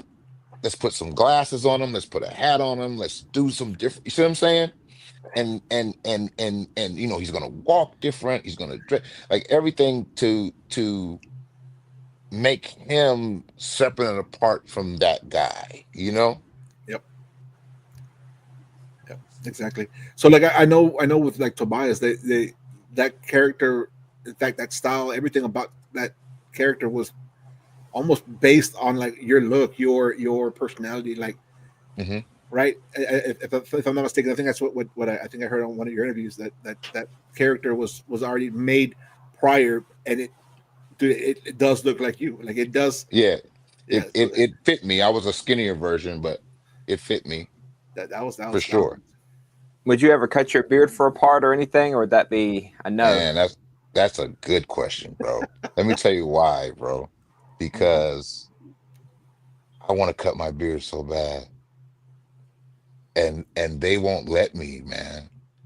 Every character I go into, I played a lot of characters, and I have a lot of character stuff. I've just done a lot of work in the last couple of years, and some of it has come out, and a lot of it hasn't come out, right?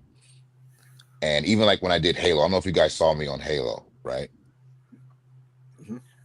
And even Halo, I want to cut. I'm like, I asked them, I'm like, can I cut the beard? They're like, no, we love the beard. You got to keep the beard. I'm like, wait a minute, come on. I just want this guy to look different, and they're like, no, that's it. And so the beard, ironically, it's so funny, man, because I've been working with this beard shit nonstop for the last 8 years, and ever since Tobias, every role I go into, my first thing is, can I cut the beard? No, It's those don't headshots, cut it. man. I know I'm gonna have to just cut it. But then Yeah. it's one of Yeah. those things that it's kind of like, it's like, well, shit, man, if it's getting me the work, Don't do I fuck up a really good want thing. to cut? Yeah. So that's why it's like, okay, I go into it with the beard, I get the job, and then I go, okay, well, for this character, I was thinking, I'll sit with the hair and makeup and the producers, and I'll go, hey, for this guy, I was thinking maybe he goes clean shaven, and they're like, no, no, no, and I'm like, what the fuck? And it is going to be one of those things. And then my managers and agents, they're like, don't cut the beard, because I tell them, I'm like, yo, I think I'm gonna cut the beard, and they're like, don't cut the beard. Don't cut the beard until they tell you to cut the beard. Yeah. And I'm like, okay. They're like, listen, trust us. Don't cut the beard until they tell you. Now, if they tell you, then go ahead. But if it's getting you the work and they like it and they don't care.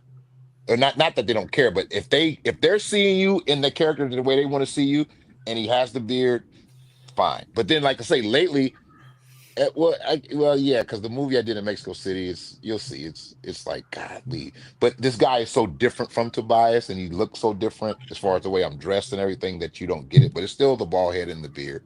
Halo was the bald head and the beard. I was blind, but it was the bald head and the beard, and I wasn't a villain at all. Far from it. Um, So yeah, I want to cut it though, guys. You got to know, and I love it, but and it's gotten me work, and it's the look, and I get it, and I'm recognizable, and I go anywhere, and everybody Tobias or whatever. But but but I can't wait until they say, well, we're thinking for this character, he's clean shaven. It's like, yes, fucking yes. So There's a question on the screen right now. They're asking, is there a Mm. role you would not do even if it was a huge movie, and why not?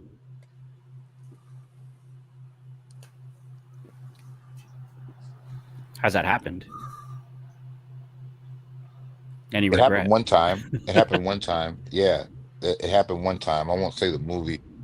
Or I mean, I could tell you what the role was, but I won't say the movie. But I don't think the movie's even come out yet. But well, I actually turned down two roles. I've only turned down two roles in my career for because I didn't want to do it.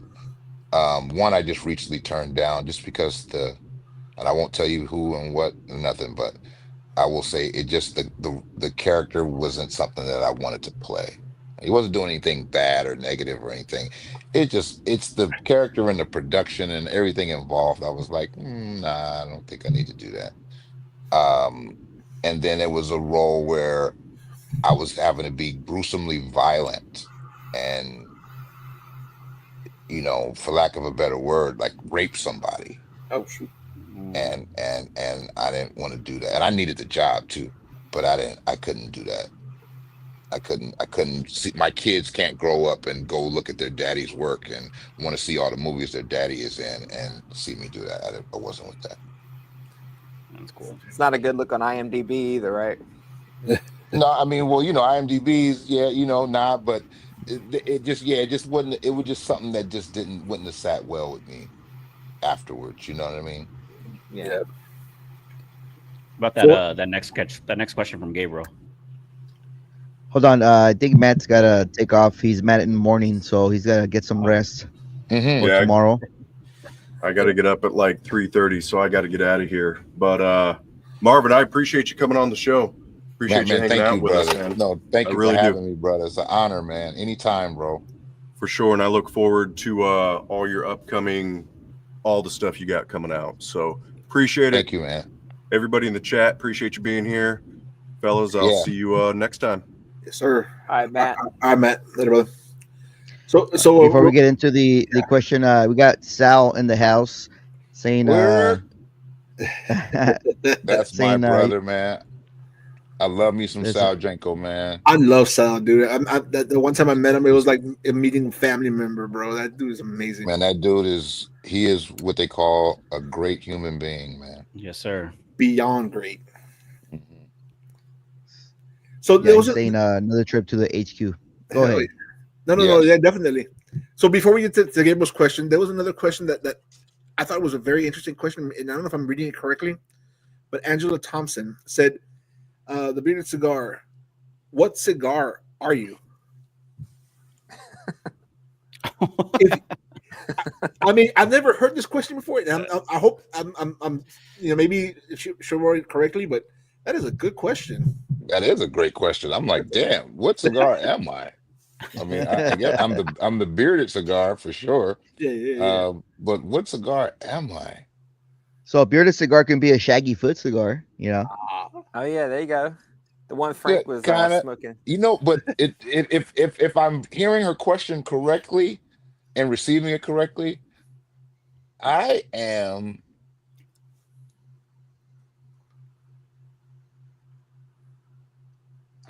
a Byron 21st anniversary. Is it 21st anniversary? You know which one I'm talking 21st about? century. 21st century. That's what I am.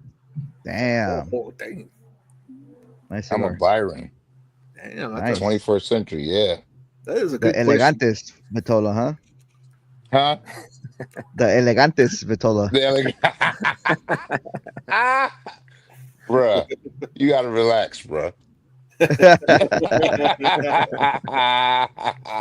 was a good one, Hugo. That was a good one. That was a good one. Yes. Yes, sir. But yeah, I'm I'm the Byron, bro. Yeah. That's funny. That was a good question. I think I'm gonna put that in our repertoire for future guests. Yeah. That's a damn There you That's a go. good one. Yeah. That's a good one. That's a really good one.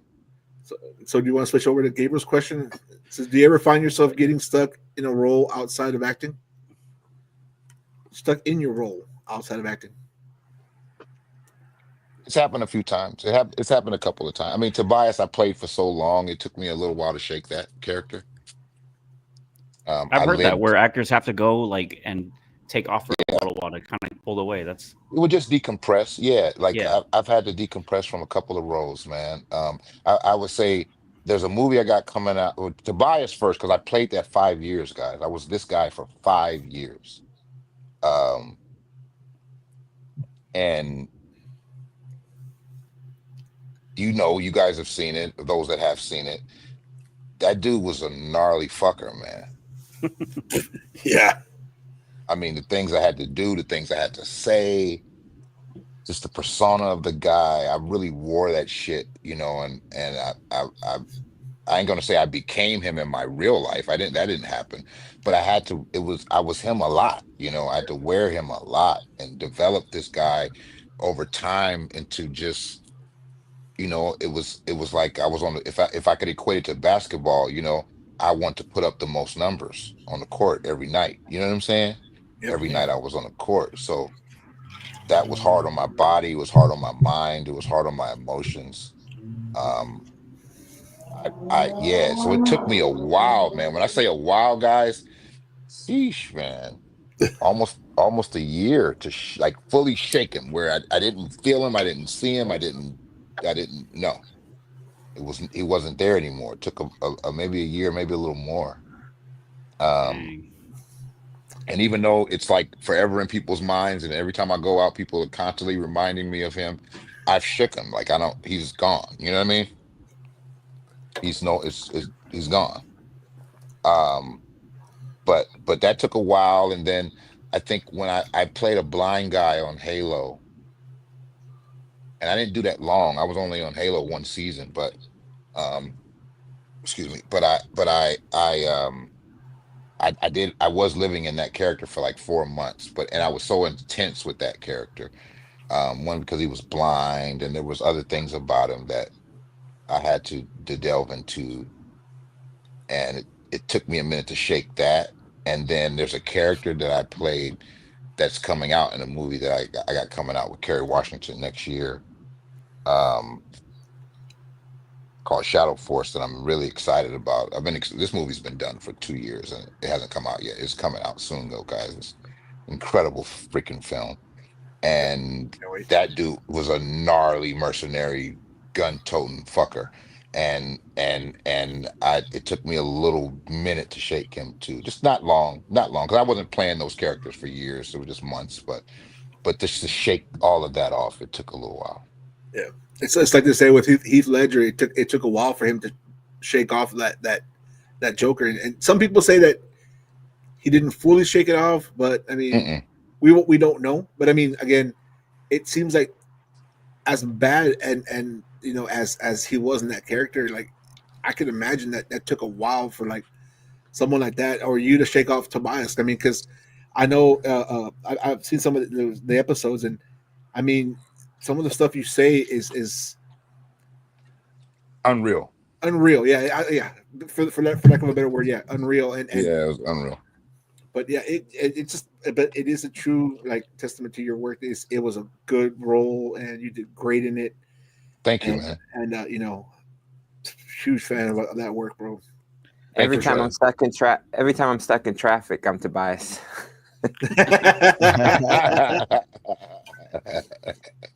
I think everybody has a little Tobias in them at some point. Like, I think Marvin, that's- what does it mean when they say uncredited when and your participation in a project?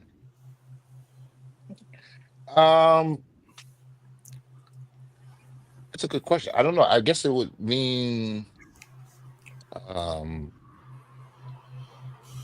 I don't know. Maybe I was like just in the background somewhere or something like that. I don't know. Okay, because there's a few Yeah. like on the IMDb database, Uh-huh. and it says Yeah. uncredited for your character. Really? I gotta look at the IMDb, see what they're talking Yeah.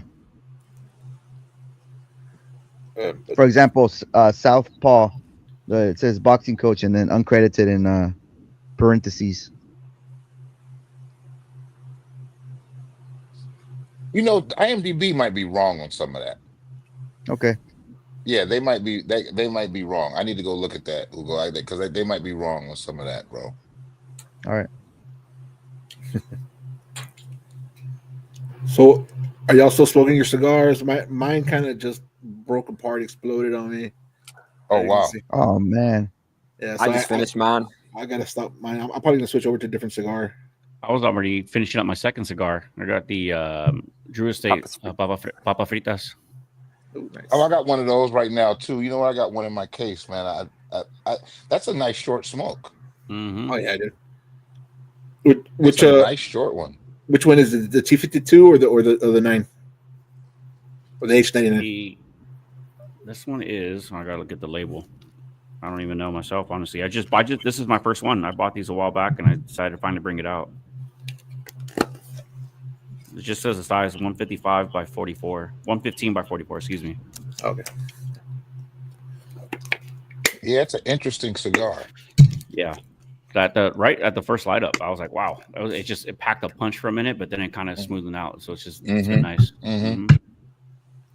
But it wasn't like a bad punch. It was a lot of flavor in there. It was nice. I liked it. Mm-hmm. Mhm. Is there a going back to cigars? Was there a cigar that like maybe some people hyped up for you, like you're gonna love this thing? It's gonna knock your socks off, but then you had it and you were like, not really. So quite a few of those. Um, um, honestly, the red meat lovers. I haven't had a red meat lovers that I was just like, oh, this is incredible. I had a lot of hopes for that cigar too, for me. Yeah. Yeah. I just haven't had one that like blown me away. And I love Steve Saka stuff. Yeah.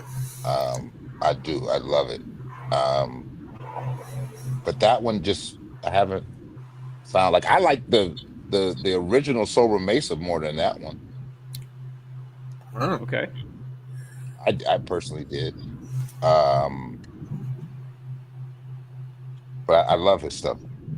That one and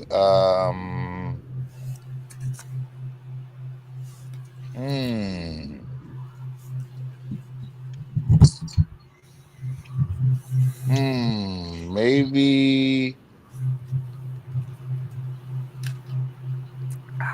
What the bronze you know back? what Bronzeback, I like that one. I like the Umbagogs though. I personally do both of them. I like both of those.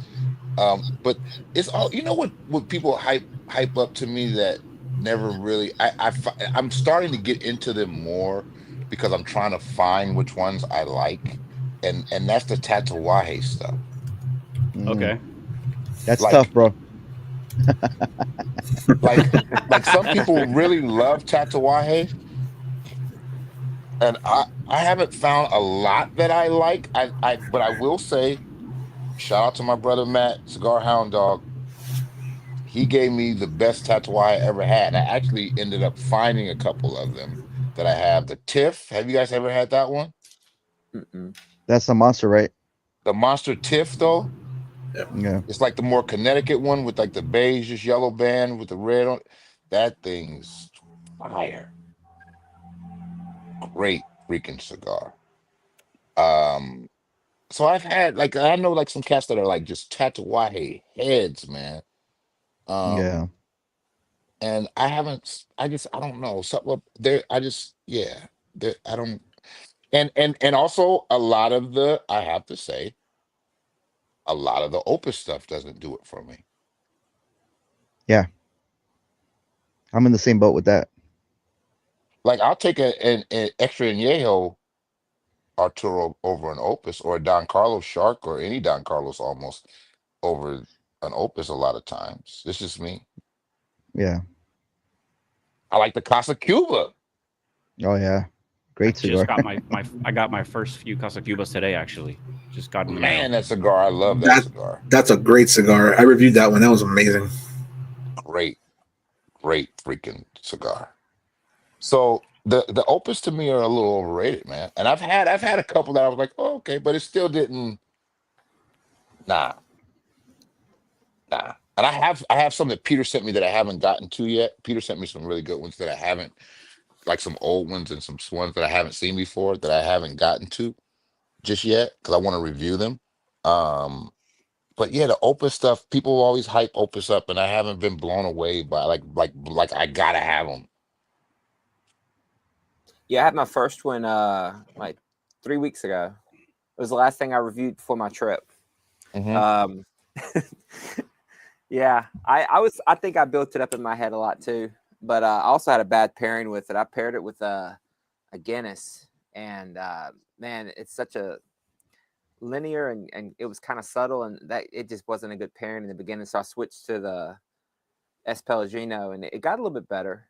But I got to smoke more before I can officially say like that I'm off that train or anything like that. I have a couple in the humidor, but I haven't got to them yet. Sorry, Randall. You're good, man. You're good. Well, he ended I up liking appreciate it it. at the end, I think. Yeah, Right?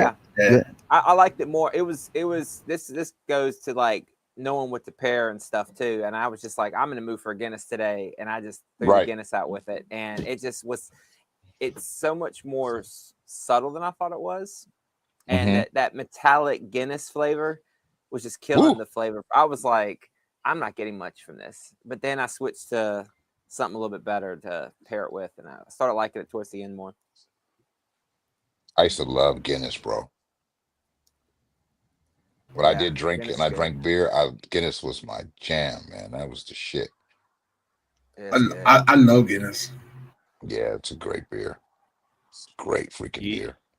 Do you pair a lot of your smokes with coffee at all? Have you tried a lot of that? Yeah, Or no, coffee is my main thing. Mhm. Like I almost had one tonight, but I was like, okay, if I drink this coffee with the fellas, I'm gonna be up. Brew a And I pint. do drink coffee late too. Like but my favorite pairing above all pairings with any cigar is coffee okay, by far. Yeah, it's a Like great that's pair. any coffee specifically, or how do you usually do it? I like my coffee just black. Every now and then, I'll mix a little bit of vanilla or almond milk with it. And that's great. It's always great with a smoother, creamier smoke, Connecticut or Cuban or something like that. It's always good. But I do it straight black, and I go everywhere. I like I'm weird with that too, because I for some reason love Bustelo coffee, man. Like I I just Mm. I That just shit get is crack. Dude, That is so I damn love good. that damn thing. Yeah. That's the yellow I brick, right? Yeah. Yep. yes. Yes, Yeah. Yeah, sir. I could drink that shit like water, bro, all Yep. day. Like that shit is fucking phenomenal. Like I have to stop drinking that. I love it. I got the pods, I got the other shit. I love that. So with cigar, that's usually my morning, guys. Like after I work out, after I do my routine in the morning, my reading, studying, or whatever, I- I'm gonna have a coffee and some sort of light cigar, Connecticut or Cuban or something like that with a Bustelo, man, and I'm good to go. But I'm like coffee and cigars. I always try different coffees, Mm-hmm. like I like to try different cigars to see what the thing is, and I'll even go to like different coffee shops, and if I get tired of the Bustelo, or if I want something different or a little flair, I'll go to a different coffee shop. Never Starbucks, but I go through a different like local shop or something, and have at it, man. I love it. But I then if love. it's not coffee, it's Topo Chico. Mm-hmm. Topo I drank Chico's good. I drank a It lot just of Juan Valadez the last couple of weeks mm, mm-hmm, mm-hmm, in Ecuador. Yeah. mm-hmm.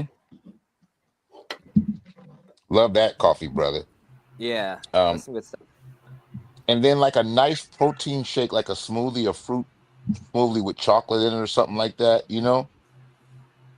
that really balances it out to me. I think it just keeps the palate fresh, and you know what I mean, encourages some chocolatey notes to come out of the cigar.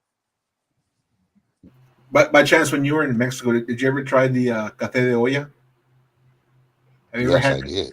Dude, Yes, I oh my have. God, that is an Yes. amazing drink to pair with a cigar. Yes, it is, brother. Yes, it is. When I'm in Mexico, yeah, I'm going in. I am going in. Top of the morning till as late as I can get it, bro. Hell yes.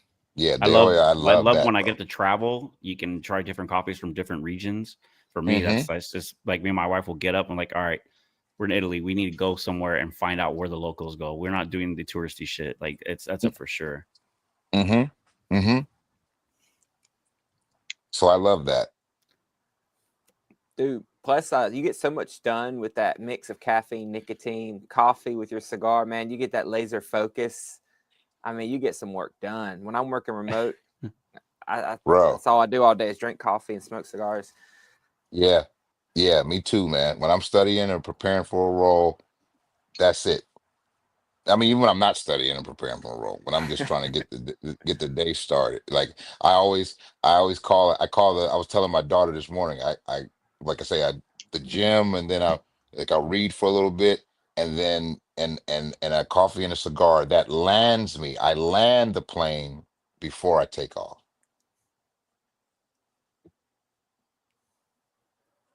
That's awesome. Yeah. So at this point, I know we're coming. No, no, not the end of the show, but we're coming to the end of the year. Do you have a top, like your top three cigars? Top three. I've been working on a list. Or if you want to give us this is your take on it. I don't want to I'm also not done with the spoil list you. yet, but I will say this. I'm not done with the list yet, but right now,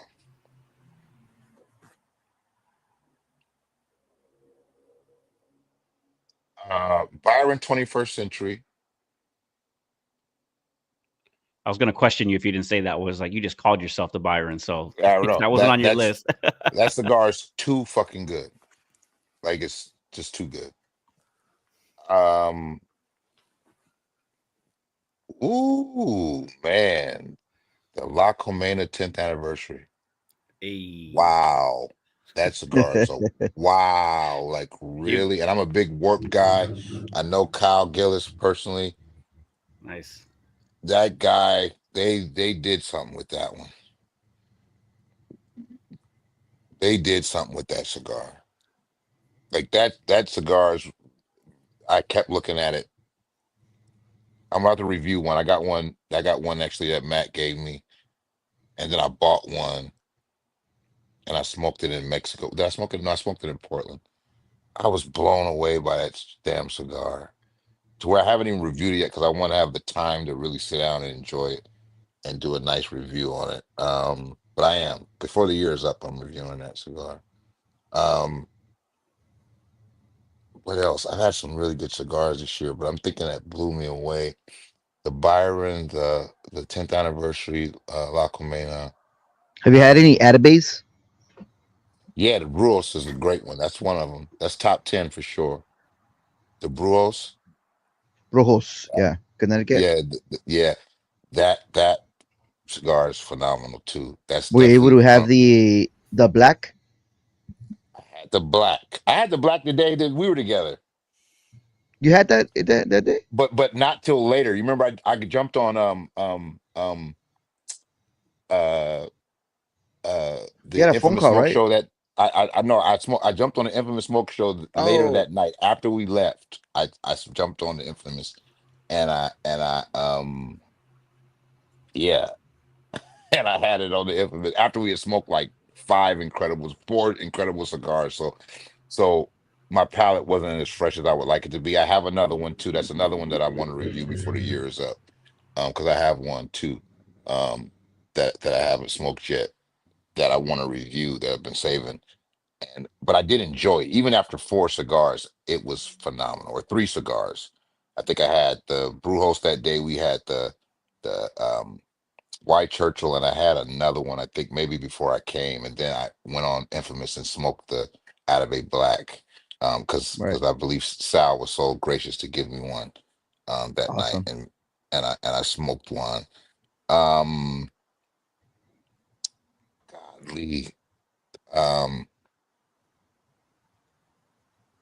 just to get the three out because I'm going over the Robania. I had a Robania. I've had a Oh few yeah. Robanias this year, but and every time I have the Robania, I'm just blown by it, man. It's a very good Cuban cigar. Um, I can't really recall the particular one that I had, um, but whoa, the Robania, yeah. But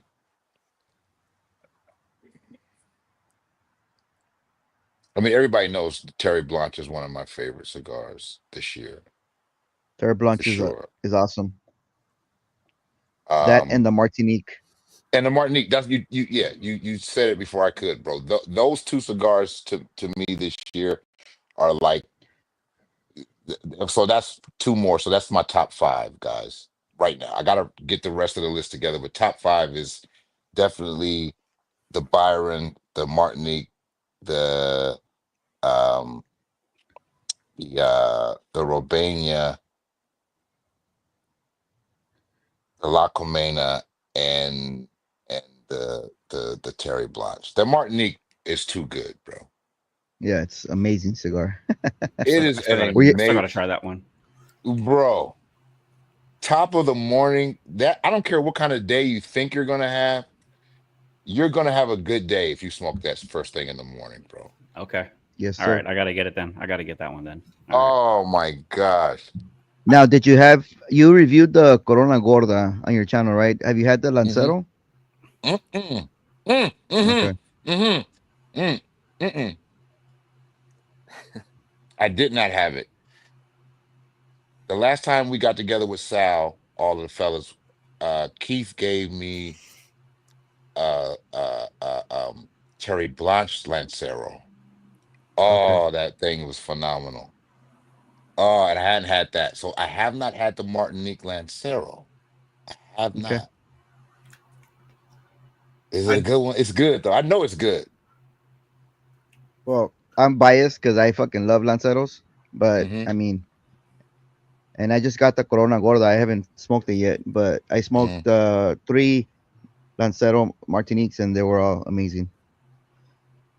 I just ordered two of them from Sir Louis, so Sir Lou. I should Yeah, be eating them tomorrow. So nice. Louis got him. Yeah, they have He the had them. Lanceros. Oh, I Had them. had them. Yeah. Oof. I know he got the Corona quarters though, right? He had Well, both, but but he but sold out because he had a big, huge 40% Black off. Friday, Cyber Monday sale. Yeah, He sold out of both, bro. he's sold out of Yeah, a lot of he stuff, he, dude. he sold all of it. Oh, the another cigar I was gonna ask you is the Night Commander. Were you able to smoke that one? I have it. I have it right here, bro. I haven't smoked it yet because I want to review that one too. Those are like you're talking about like my upcoming reviews. I want to review that one. I haven't, and I'm a big Foundation guy. Um, I have it. I have yet to smoke it though. Okay, you gotta smoke that one. Yeah, yeah. Yeah, you gotta smoke that one, man.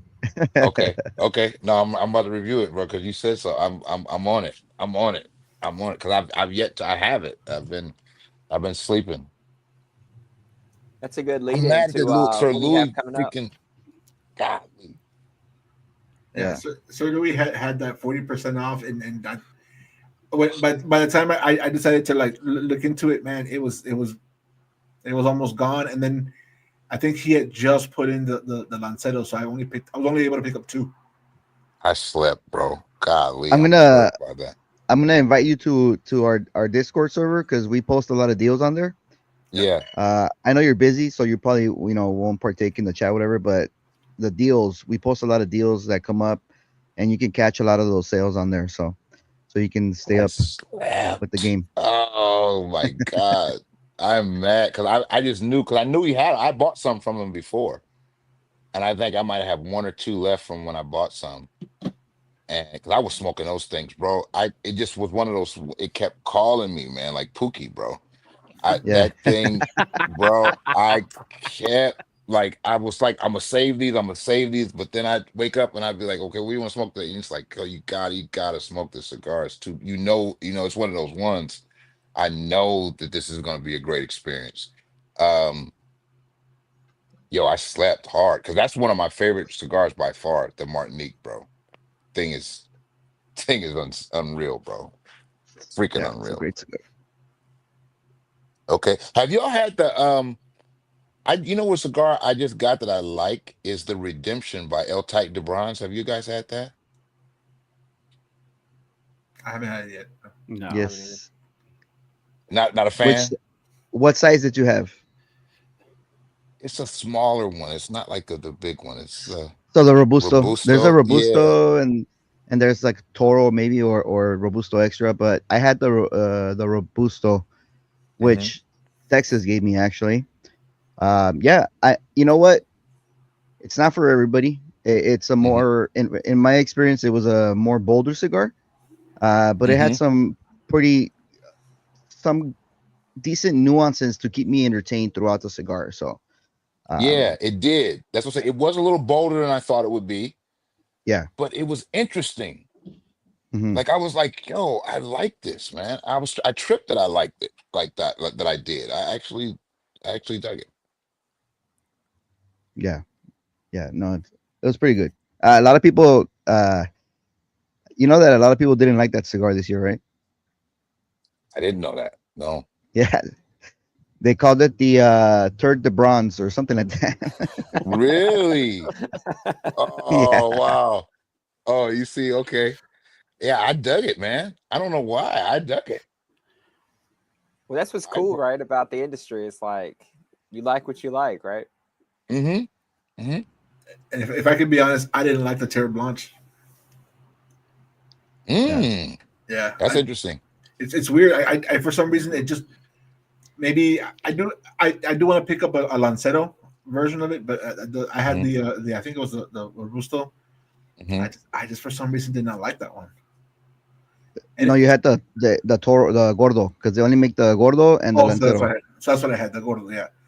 So So I that cigar, you have to retrohale like every other puff, so you can get the that whole shebang.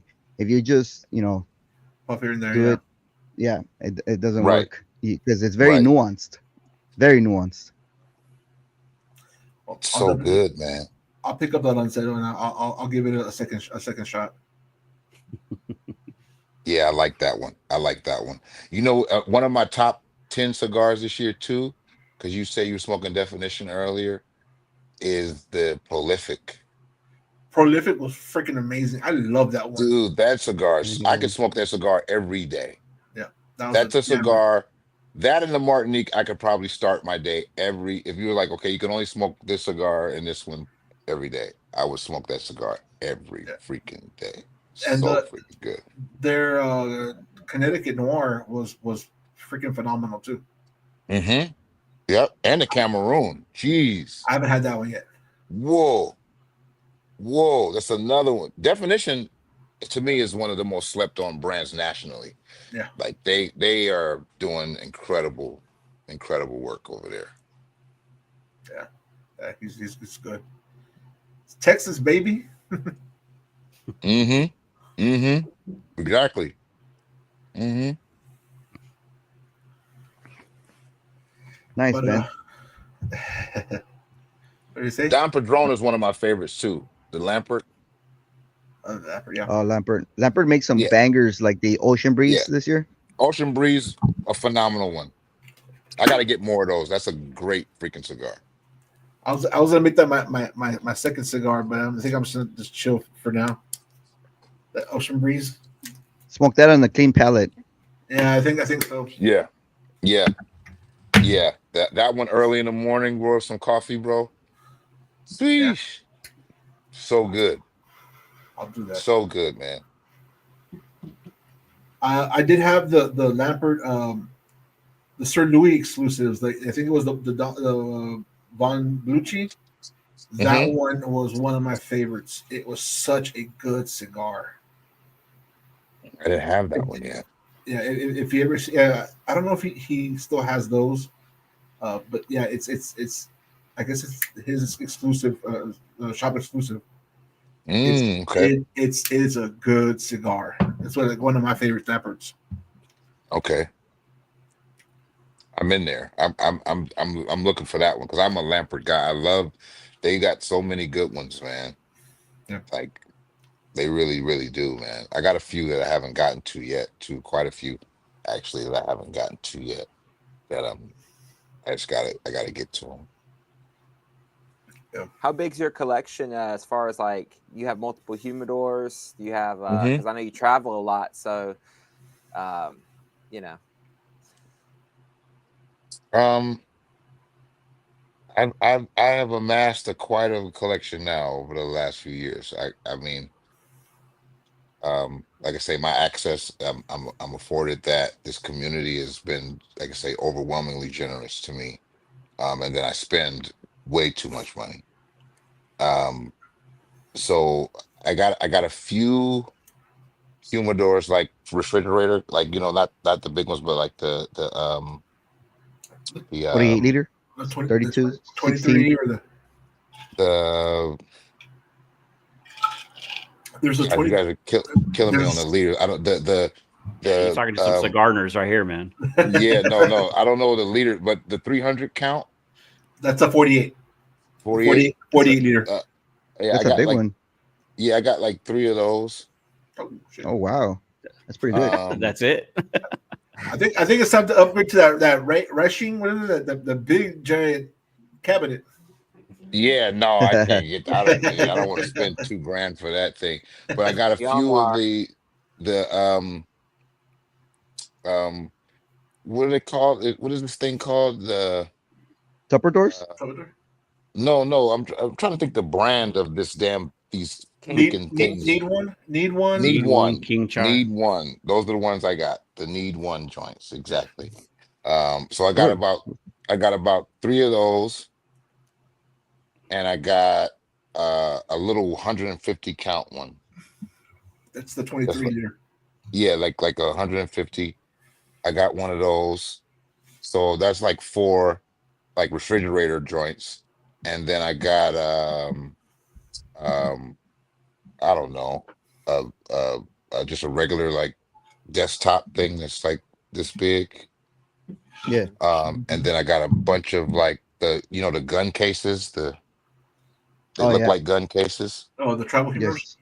Yes. Yeah, I got a few of those. And then Tupperware and boxes. I gotta get. I'm thinking about buying another need one because I got a bunch of cigars that are just like in boxes, and like a bunch of loose ones and like plastic bags and Tupperwares that have just Bovedas in them that I want to put into because I have no room in the refrigerators right now between like the boxes and then like the ones. I got like one that has a little room in it. We're gonna have to have you back on to do a cigar tour, man. It's gonna be Yeah, crazy. no, Dude, I've been gearing up. I've been gearing up to do one. I want to do one, man. It's just the time for me, but I want to do a humidor tour for bad. Like I'm trust me, I'm gearing up for that. That's what I've been gearing up for. Like I got because I'm trying to get one because one is kind of mostly Cuban cigars. hmm And just like a bunch of one-offs and like exclusives and things like that people give me or I buy or I run into, I got a good plug in Mexico. Nice. And so things like that. And then I have like some boxes. I got a bunch of boxes like of just stuff that I get. So it's a nice collection, man. I don't have as many as some people have, but I do have way more that I say that I need. I tell my kids, I'm like, yo, I'm smoking these damn cigars. I don't want them to outlive me. So, That's right. so I gotta smoke them and give them away. And I need to I tell myself every day I need to sit down and send them out. I need to send some around the community and that's before the year is up, I will be doing that. So Nice. that that's what I've been trying to get my collection up. And one thing I do is I like to smoke different stuff, man, because I smoke a lot. So I like to smoke. I like to try, like you, like Ugo was saying, you tried the Night Commander yet? Like I might have it, but I just haven't gotten to it yet. And it's like ones that I'm just like, okay, I'm gonna save this for a review. A lot of stuff I really don't smoke because I want to review it and document it and share that experience with everybody. So um I gotta I've been filming nonstop since June, and I just finished in November, so that's why I have even some time now, because I'm not working holidays, I'm not working, and I wanna have more time to do more reviews, man. So, do you have like a prize cigar that you just kind of like? It's a badass cigar, but you just kind of want to like hold up on like a special occasion cigar, like a high end cigar or like a high price cigar. Yeah, yeah, I got a lot of those, that I just won't, and or like special occasion cigars, you know. Yeah, yeah. Um, I do. I have quite a few of those, man. Like I got, man. I mean, What's the like the trying price? to think The right cre- now. Like, the creme de la creme. Exactly. um, I have. It's funny because I'm smoking this Kawaba now, but I have a Kawaba from the Havana Festival from like 7 years ago. Nice. Like, yeah, it's like 7 years old. It's exclusive for the festival. Um, that I have that I've been having for a while now that I just won't smoke. I'm like waiting. I don't know when I'm gonna smoke that cigar or what's gonna have to happen for me to smoke that cigar. Um, what else do I have? I have yeah, I have some old Cubans, guys, like some really old, like rare Cubans, some special edition joints, some um Boulevards, some really old, like 10, 15-year-old Boulevards. Dang. Um, that Nice. are like I'm like maybe when I if I ever get married, I'll smoke these. Um, what else, man? Some super old Cohibas too that I have. Nice. Um, trying to think something that's like right in the range, something domestic that I have that I'm just like waiting, that's expensive. Um, I don't know. You know, I like this cigar. I smoked one this year. I like it. It's probably will make my top, I think, because I really enjoyed it, was the Sigmund. Sigmund Freud. The Yeah, the Freud. That's a good cigar. Um, The alter ego. not the Alter Ego, the the what's it the called? big one, the Sigmund. It's called the what's it called? There's a Oh, Sigmund. it's called Sigmund. Yeah, It's called the Sigmund. Okay. Sigmund. Yeah. Yeah, That don't. cigar, Yeah, I got a couple of those. That's a great one. Um, don't smoke the Super Ego. That one was not good. really? I did not like it. That was trash.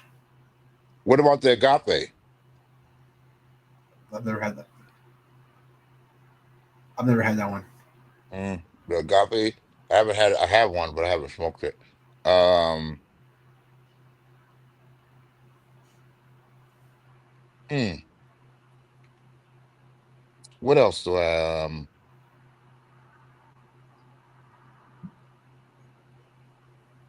I don't know. I guess some rare. I got some rare opus. Like I say, I'm not in a rush to smoke them, but they're like some rare ones Yeah. that I have. Um,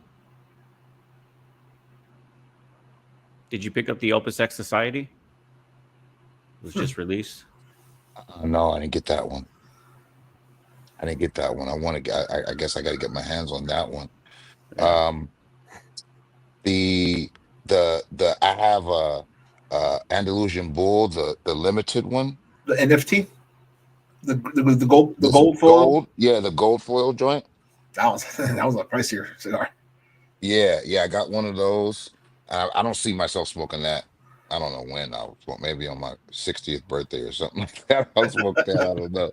Oh, that's quite a ways away, but Yeah, I was gonna say. uh, uh, I will. Yeah, I have some Andalusian bulls. I've been collecting them, man. Anywhere I can find, because I love that cigar. I love it. I love it. Love it. Love it. Yep. And I've been trying to amass a collection of those so I can just keep them. And that's my like holiday smoke. You know what I mean? Yeah.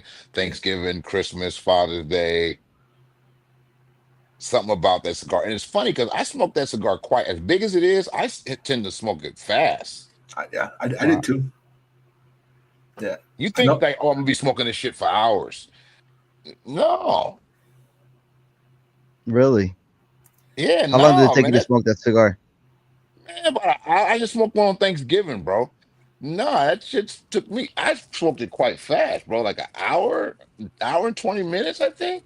No way, bro. Word up, bro. Damn. Wow. Word up, bro. Because I like it, and I for some reason I'm like, yo, and it was one that's kind of had some age on it too, over a year, and I'm like, man, oh, I tend to smoke that shit fat. The Andalusian Bull, because there's no pepper in that cigar. There's nothing in it that makes me feel like, oh, you got to slow down. Only until you get to the end, kind of.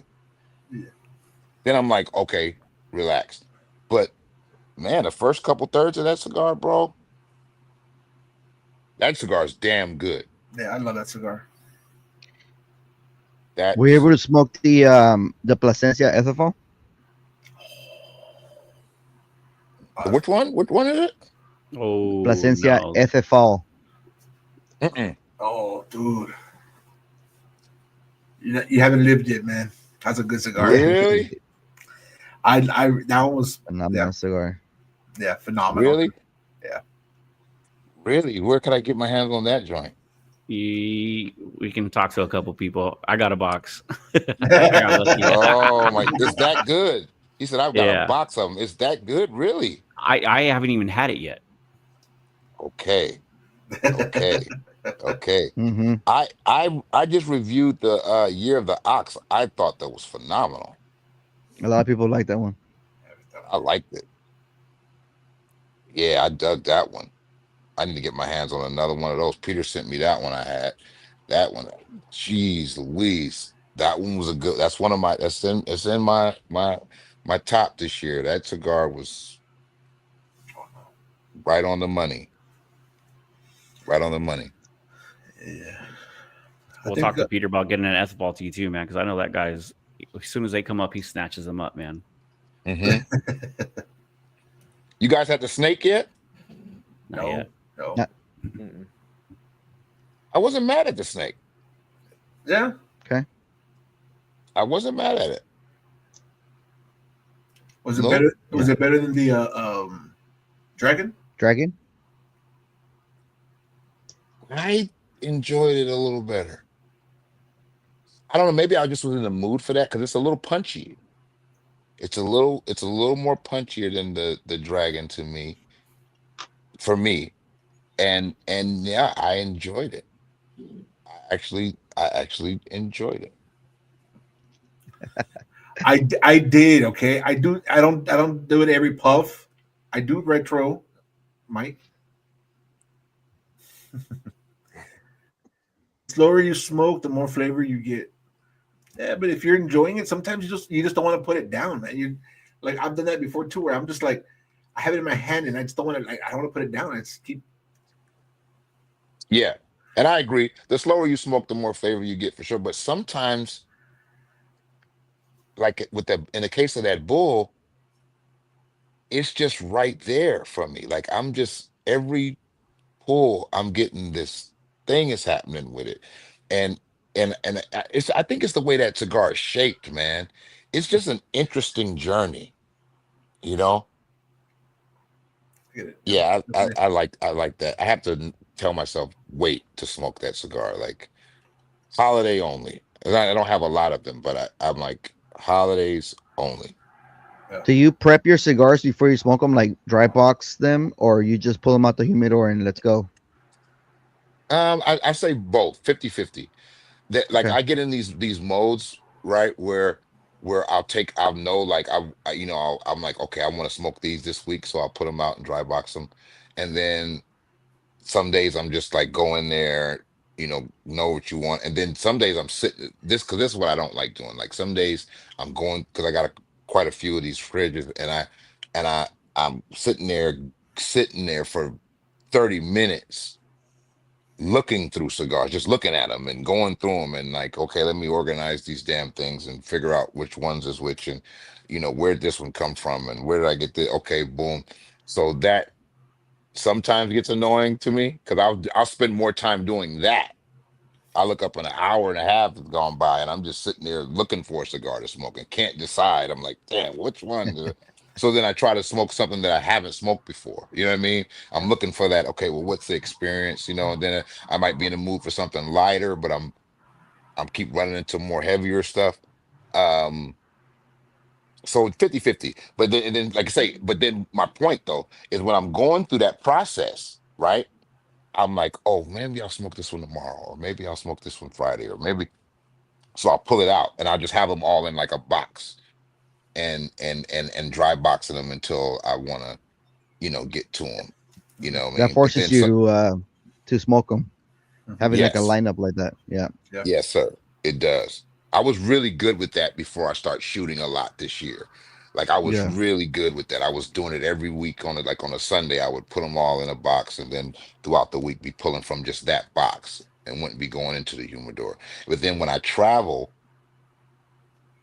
I'll take some cigars that I really want to smoke that I haven't smoked yet because I like smoking new stuff in new places. Just enhances the whole experience for me. Mhm. So I'll take a bunch of cigars that I know I haven't tried before and I want, and then I get to the place that I'm going and end up buying a bunch of shit. And then I'm smoking that shit because I know I can get it. If I have access, I'm like, okay, they got this, so let me try this one. And then it just becomes a vicious cycle in that sense. Mike says the snake is better than the dragon. It's it's pretty decent. Spendy though. Hmm. Yeah, okay, sure. Oh yeah. So I think with that in mind, I think we're past the hour and a half mark for sure. Okay. But it's been such a good conversation, and man, I hope we can do this again, Marvin. Part Yeah, two, round man, two, bro, because it was a bro. very good conversation, and these 2 hours went by like it was like 5 minutes, man. Oh, bro, I appreciate it, man. I love it, guys. Know that I love being in the fellowship and the community. Smoking cigars is what I'm going to be doing, and and I love sharing the experience, man, with like-minded individuals, man, good-hearted people. I appreciate you guys having me on here, man, and I love what you guys are doing, individually and together. And let's keep it going, brother. Let's keep Oh yeah, man. building, man. Yeah, I can't wait for your Yeah, reviews, man. bro. Like I've been missing your reviews, man. Like I know you haven't I reviewed in know. a while, but so hopefully you get back into it because it's they're good, brother. You're doing good job with that as well. Thank you, man. That means the world to me because I'm producing those myself and do like all we all are, and Yeah, I'm just trying to learn and get better with it. I'm an actor, so I get you. I don't have to worry about all that part. You know what I'm saying? yeah, Camera angles and sound and freaking, text and all that. So I love doing that. Like it's become like a thing that I just love doing it, and I didn't do it for a while because I didn't have time. And I would always say like, "Oh, I'm gonna do it here," but it's hard when you're on the road, setting up and um, can't do it in a lounge, don't want to do it in a hotel. So that's a little tricky. But now I'm home, I'm back, and I got plenty of space to do it. I'm really, really trying to make and allot the time to really sit down and review. And I got so many sticks, bro, cigars that I want to review. I've been saving them just for that because I want to again I like to document the experience. I like to share the experience with everybody, and I just appreciate you guys for watching, man. I really, really definitely. do. Bro, Marvin's gonna start doing reviews with a red camera. Nah, I wish. Yeah. I wish. But I've been working on my setup. Like I'm getting into that part of it too. Like where I'm like, okay, you know what? I'm gonna set up on the balcony, or no, I'm gonna set up in the backyard. I'm gonna like, just making it interesting like that. And it's really, and you guys know this because we all do this. Like I don't know. For me, I love doing the reviews and smoke because it forces. Because I'm already gonna be chilling and relaxing, even without the camera and all of that. So we doing that already. But something about that whole thing, you kind of have to, to what the brother was saying about, taking your time with it and making sure that you really are getting everything out of it in the Yeah. experience. You know what I mean? So I got my whole setup going, and I make sure I got the right music playing, which you don't necessarily hear all the time. But Okay. I make sure that I create the environment so that the experience is I'm fully locked in. So that's I would sometimes my schedule gets so crazy, just with life and family and all that. I haven't been able to do them as often as I want, but they are coming. More are coming. I got a lineup, especially for the rest of the year, and then I want to do this list, and I want to do a humidor tour. I don't want it to be too long though. So that's why I say I might do like each, like do a like how the fellas do like each, Episode, yeah. part one, part Do a two, whole part series of it. three, Yeah. go through Yeah. through each one. You know what I mean?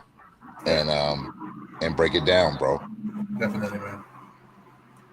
Cool. Oh, Well, so with thanks. that, go ahead, DC. I'm sorry.